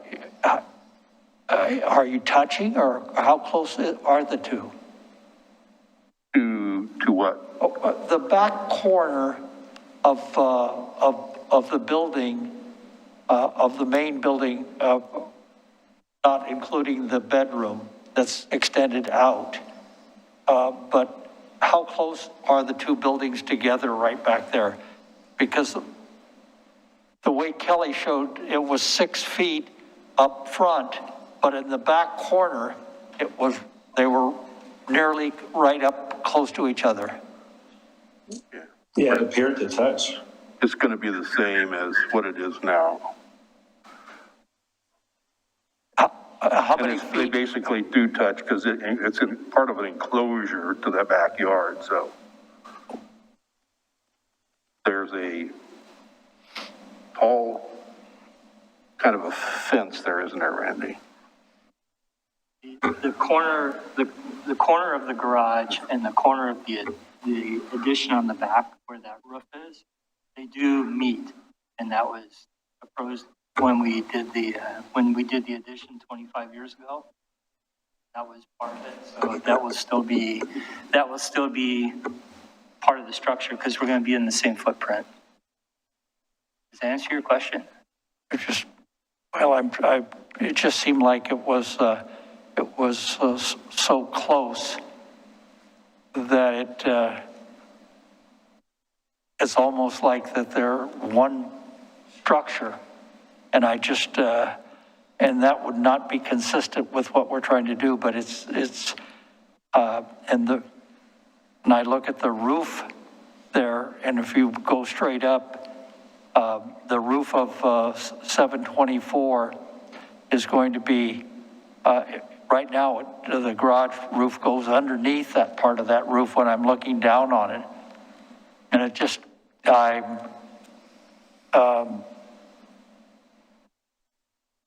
it's difficult to, I have to assume that the walls underneath the overhangs are at least 2 feet apart or something, but they may be even closer than that, right there in that one corner.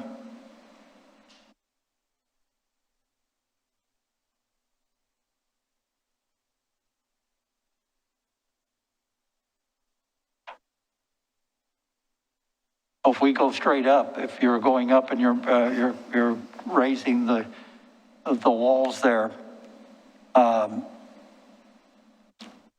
going up right consistent to the side of that existing roof.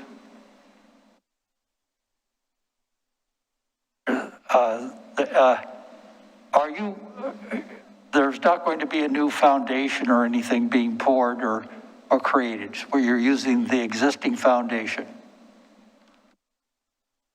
It'll probably be a new foundation too, because that's 1940s.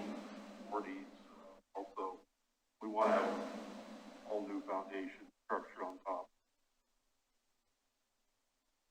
Okay. If you remember how they used poured foundations back then, you probably understand that. Yeah. We haven't gone to engineering yet on this, so there's going to be some seismic stuff that has to be done on it. But those hold down bolts that are usually done for the seismic, those are going to have to be done in new concrete. So. Just squeezing it in right there at that one location, side by side, is ideally, it's kind of like I would move it further back or bring in access to it or someplace. It's just, we're just getting close to the new add-on structure of 724, which is kind of just puts it close together, too close together. Okay. Any other questions or? I just trying to figure it out. It just seems like we're overlapping them. Yeah. Ray, any questions from you? No, sir. Okay. And then I guess from my perspective, just two small questions. So I think staff identified the cantilevered balcony as probably the one element that doesn't really kind of strictly fit into the design guidelines. So I guess one is, are you pretty attached to that element, or would you be open to changing it around a little bit? And then, or two, do you have any comments to add on staff's proposed conditions of approval for the balcony around the railings being wood and the balusters being in between the rails?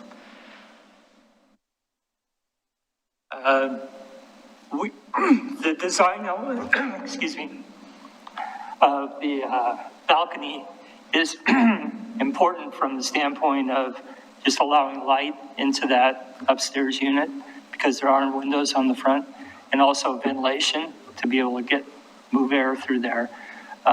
Also, it doesn't really show up, but there is a view of the Willamette Valley from that spot, and that would take advantage of that also. But having it match the front porch and match the design elements of the existing house is important to us as it is to you, and that would definitely be factored in. Well, it's also a nice fire egress too, if we ever needed that. So to have those as doors, because it could be a window, but the doors give it that advantage of being a fire egress, so. Okay. Not necessarily supporting it, but just plain devil's advocate here.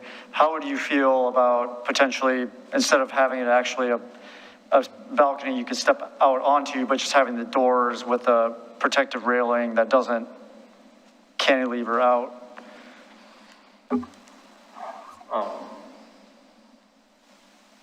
I think that would be a little more awkward than the actual deck myself. I'm a building designer, so, you know, if we have protective rail there and you're saying a door or something there with protective rail, right? Right, like the sort of the balcony that you can open the doors, but you can't actually step onto. There's no, you know, like surface to step onto. I guess I'd rather see the deck than the protective rail. I think the protective rail would look like, it'd be a little awkward, I think. Okay, sure. And then the final follow-up there is just so staff's recommended condition to go along with that would be that the railing is wood with vertical balusters between the rails. Does that condition work, or would this be one of those kind of like prefabricated metal balcony things, or?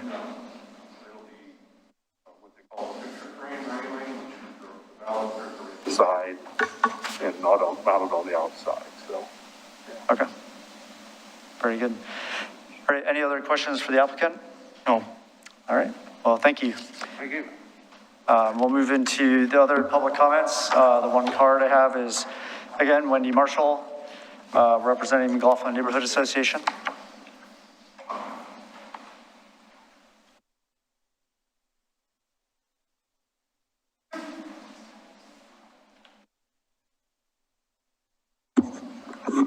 Wendy Marshall, McLoughlin Neighborhood Association. I also live in Oregon City, and Mr. Shaw just asked me to be nice, so I'll be nice. Actually, we felt like the application was incomplete, and Kelly did a lot in her staff report to fill it in. We also were concerned about the apparent overlap of the structures.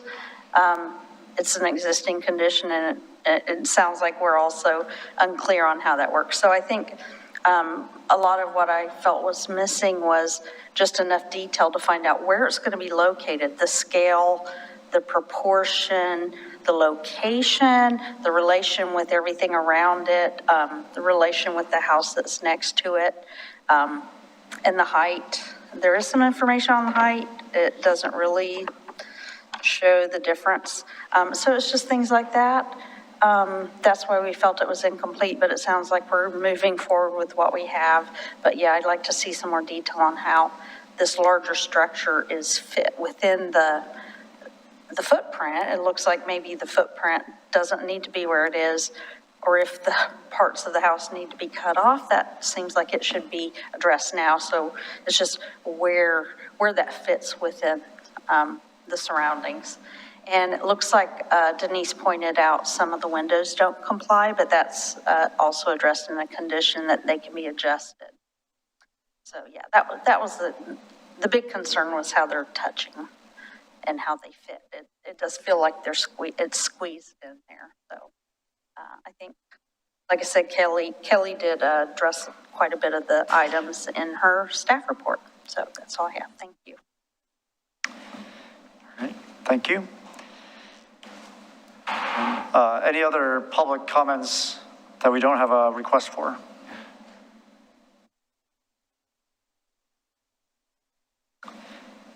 All right, hearing none. You do have the opportunity if you'd like to rebut any of those comments. All right, very good. In that case, we'll go ahead and close the record for this application and move into board deliberations. We'll go ahead and start with you, Paul. I would, as far as having the plan and what they have architecturally drawn, I don't find a disagreement with that. The siting is a big deal, and I just feel that if the building is to come out, it should either go back into the back corner of this lot or someplace, but the way to try to build what they're a 1.5 story with a residential unit above a garage, ADU, is in conflict with the existing structure in as much as that it is literally side by side. And for that reason, I would rather see a continuance of this to see if there isn't some way to relocate the building in another way that would eliminate any context of, it just looks like to me it would be a fire safety considerations the way it's being built, and it's just being built right within inches. And something, it means that it needs to have some type of relocation, at least in my opinion, before I would approve it. And I would rather see it be continued over and see if there isn't some way that they can't come up with an option that will eliminate that contingency.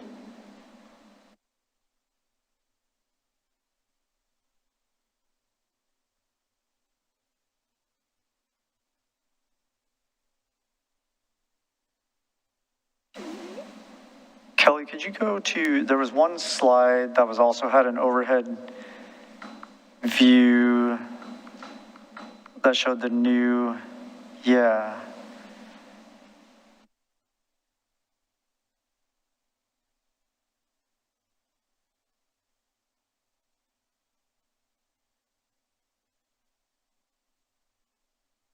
So do you, I guess I don't see, it's a little bit weird back there, but According to what you're showing right there, they're connected right at that corner, that point. And the roof, it goes over. So remember that this is a roof that effectively will come over the top. So the roof, the structured walls are touching, and then the roof is in conflict. So, in trying to... Ask Robert, put the light closer. We cannot hear you when you turn your head. Okay, I'm sorry.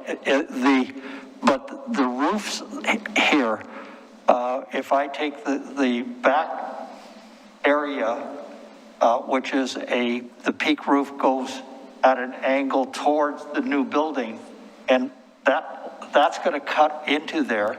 So that roof is going to touch. And then the roof of the new building, of the extended garage, 1.5 story, is going to be touching. And so we're in a degree of conflict there in siting, and I don't see a solution that I could approve, and I would rather see a continuance to see if there isn't some way to rectify that, because right now, I think that it impacts the other building, and it needs to have greater separation. And the 6 feet up in the front is one thing, but back in the back corner, it's 0. So question for you, I guess. So I agree with you that it's all a little bit ambiguous how it's actually going to work out. But, you know, knowing that they haven't gone to engineering drawings yet, do we, from a historic review perspective, that's part of the addition and not part of the original, you know, contributing structure. Do we feel like we need that level of detail for our review purposes? Absolutely. This is... No, I disagree with that, Paul. I agree with Chair. That's my question, is that if those, he hasn't done engineering, so we don't know if that is going to be the final say in where the ADU goes. And 2, if it does end up on that same footprint, that is on the back end of the house on the newer addition, not the historical home. So I think 1, it might be out of our scope, but 2, if it is within our scope, it's still, I think, too early. So I think I would still lean towards a continuance, but for the reason that maybe they're not quite ready for an HRB review. Maybe engineering might need to be done first.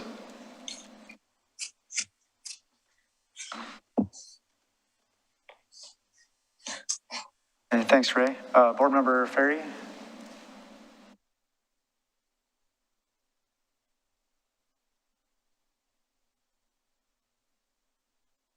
I agree that it's ambiguous. I don't necessarily think that, I don't know if for our perspective we need to have those, do we need to have those details to, I mean,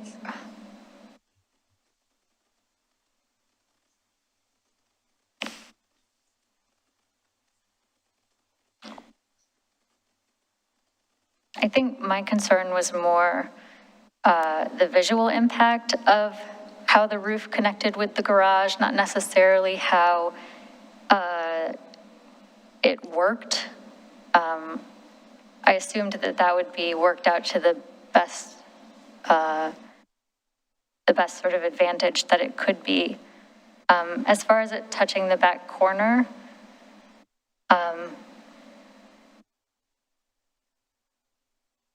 I think it's touching the new addition.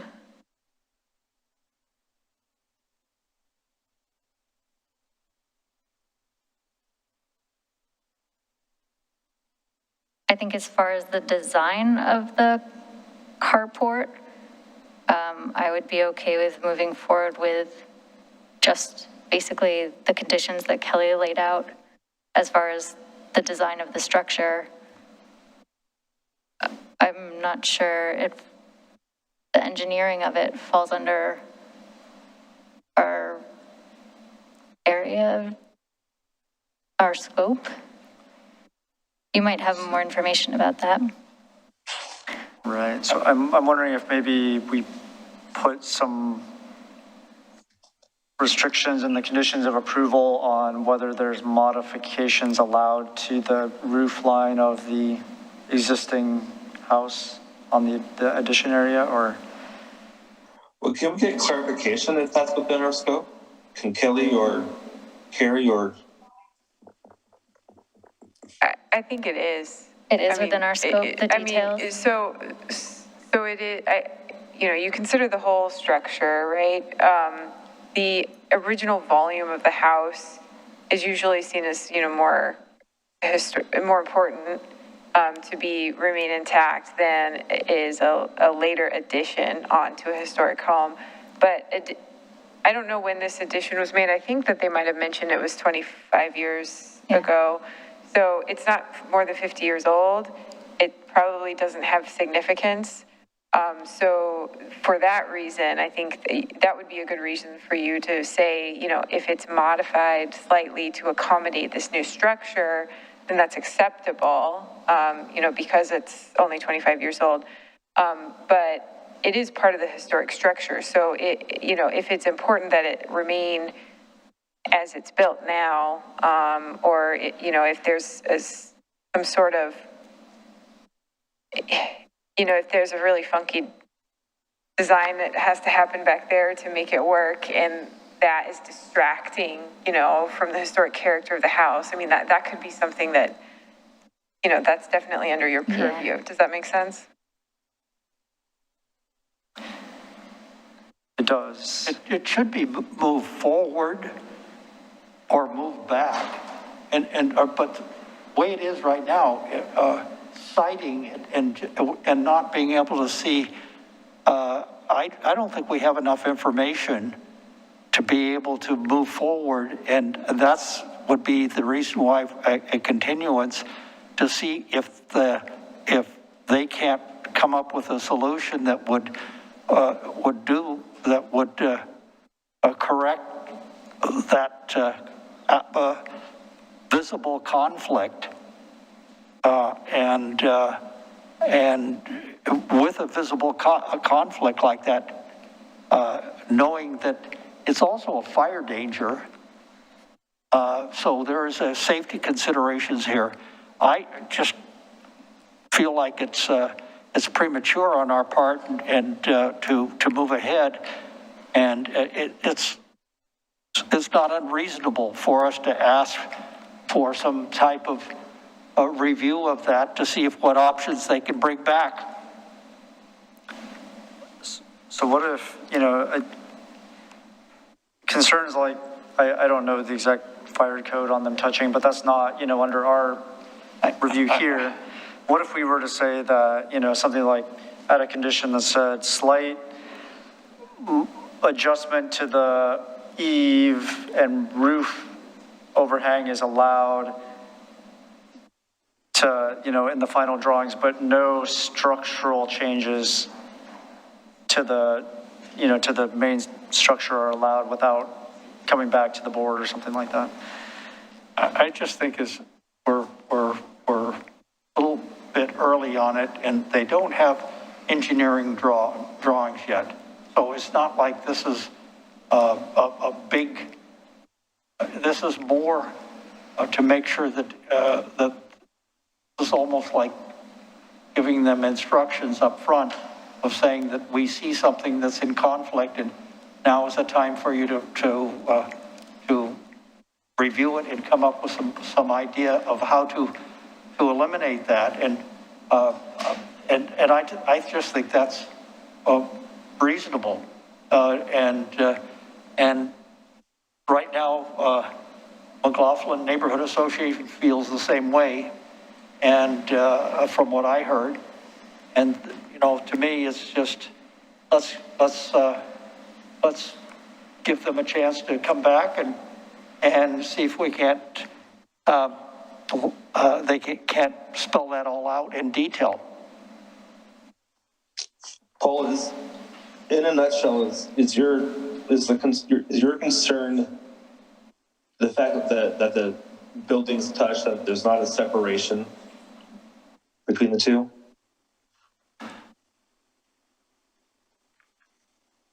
Well, I see the roofs overlapping. Well, no, that's my. I mean, what if there was a condition of approval to include that the buildings can't touch, that has to be a separation. That way we don't have to worry about a continuance, we can allow the project to move forward. And as long as, you know, when they go to engineering and it's determined that, yes, we can, since they're pouring a new foundation anyway, they will be able to move the new ADU to an appropriate distance from the current structure. That would solve the condition of approval and allow them to move forward without having to come back at the end of January.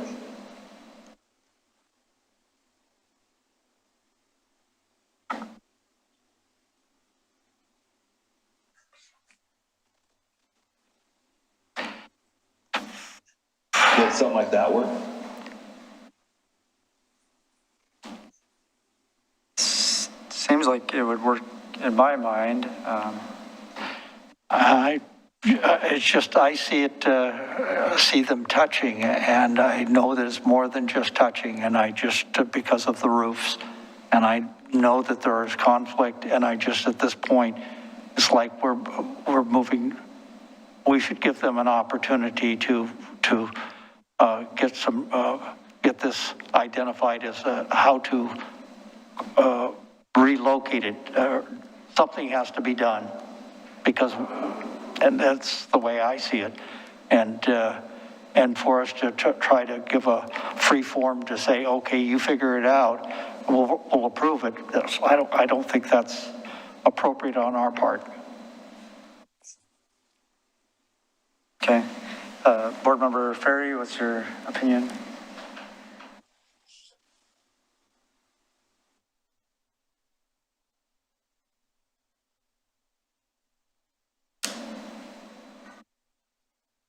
I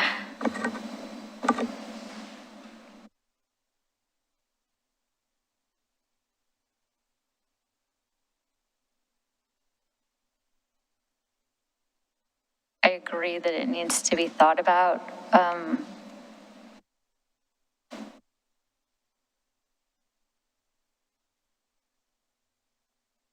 I think that we could come up with something that could allow them to move forward with the project as opposed to waiting till they get engineering drawings. I'm not sure exactly what it would be. What did Ray say? What was the wording?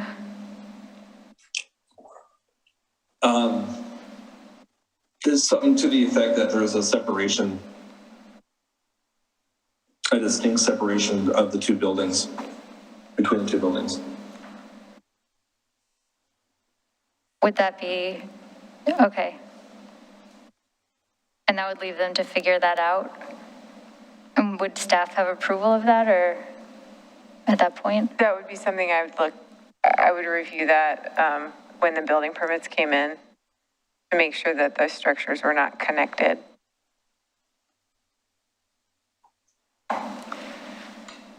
And does that just mean like a couple of inches, or is there like that's up to how you write the condition? That we feel is adequate? Yeah, I guess even with separation, it does look like there will be a modification required to the existing. To the existing beyond just the demolition, but to the main house as well. So we would have to allow something there.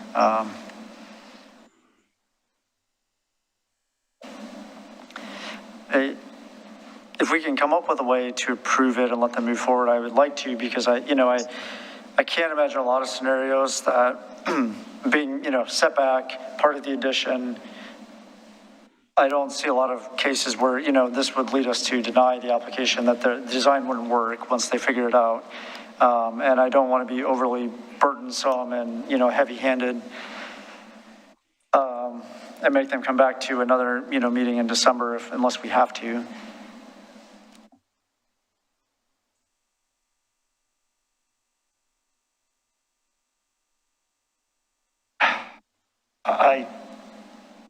I just look at it, it's, if it wasn't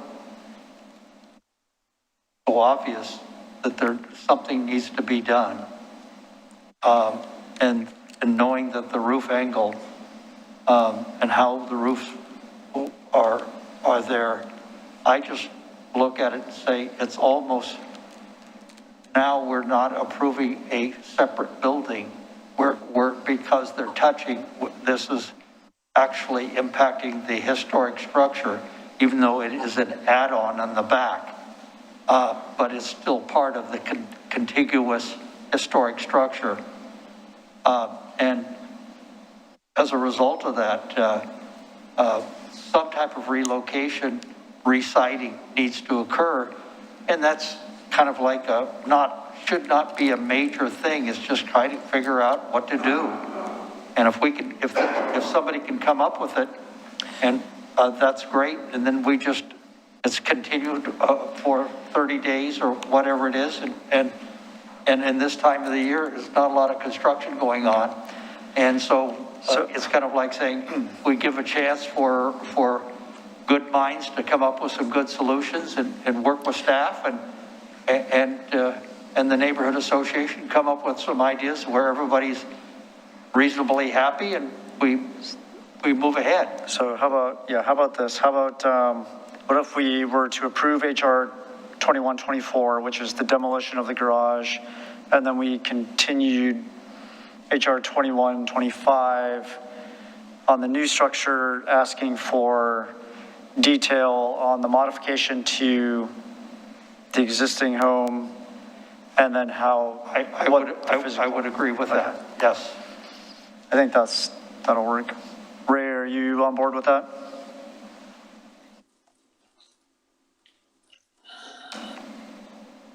I mean, I think we could come up with a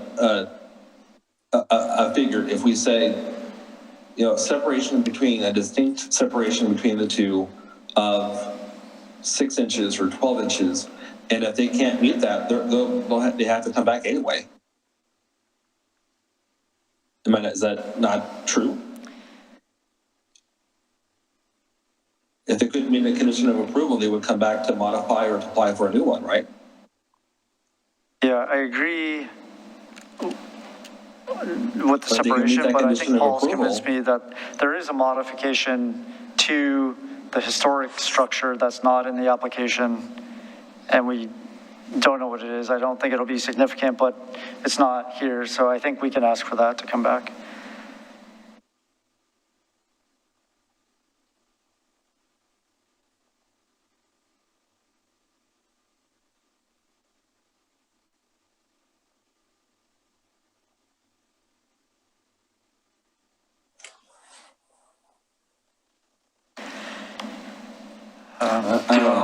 I'd like to see something that... I would move to approve the demolition and continuance on, what is the HR number?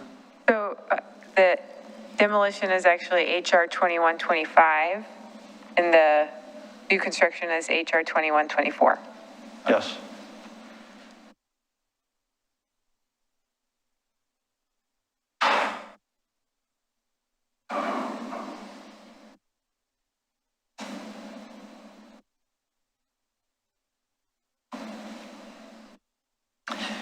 Okay, so the motion then is to approve HR 2125, the demolition of the garage, and to continue HR 2124, which is the new construction of the garage, asking for information on the modification that will happen to the existing siding structure and what the interaction is there. Yeah. All right. Okay.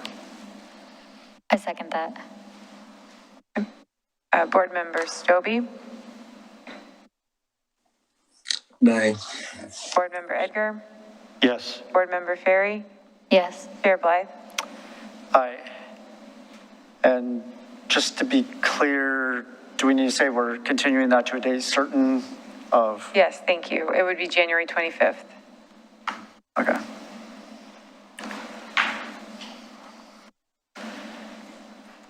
All right.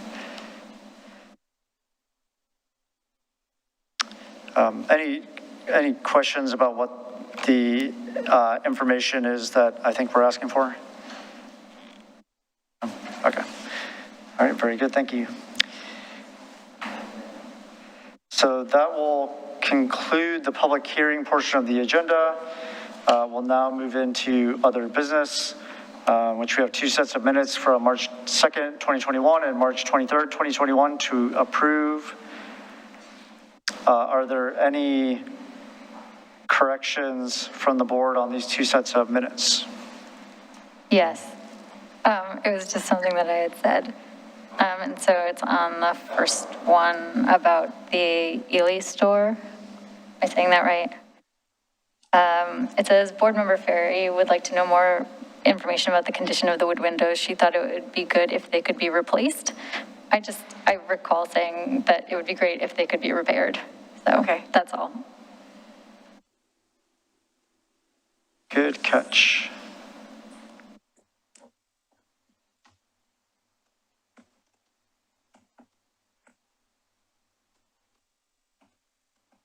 Any other corrections?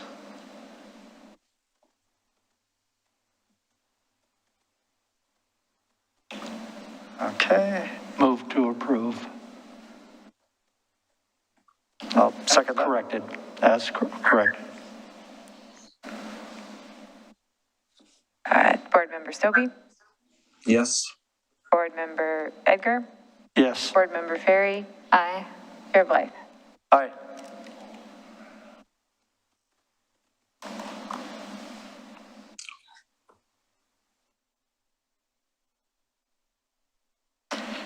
Okay, any communications? Yes. Go ahead, I'll wait until the board, you all had any. Oh, I have nothing. None. Okay. Two things. One, we're not meeting in December. The next meeting will be January 25th. So happy holidays. And then the second announcement is we have a vacant position. It is the McLoughlin position, the McLoughlin resident. It's been vacant for more than 6 months, which means that we can fill it with an at-large member. So there have been one, maybe two people who have applied for that position, and the mayor is going to conduct interviews in December. So the interview procedures are changing. Instead of doing it at a public meeting like this, it's going to be a private meeting between the mayor, the chair of the HRB, staff liaison, so myself, potentially another staff person, I'm not sure, potentially our director, and if there is a vice chair as well of the organization. We don't have a vice chair. I don't remember why, but I don't think we do. So, and that's okay. But if the board would like to elect a vice chair for the purposes of this interview process, you can do so tonight. I checked with Carrie, it's okay that we haven't noticed, or, we didn't put this on the agenda.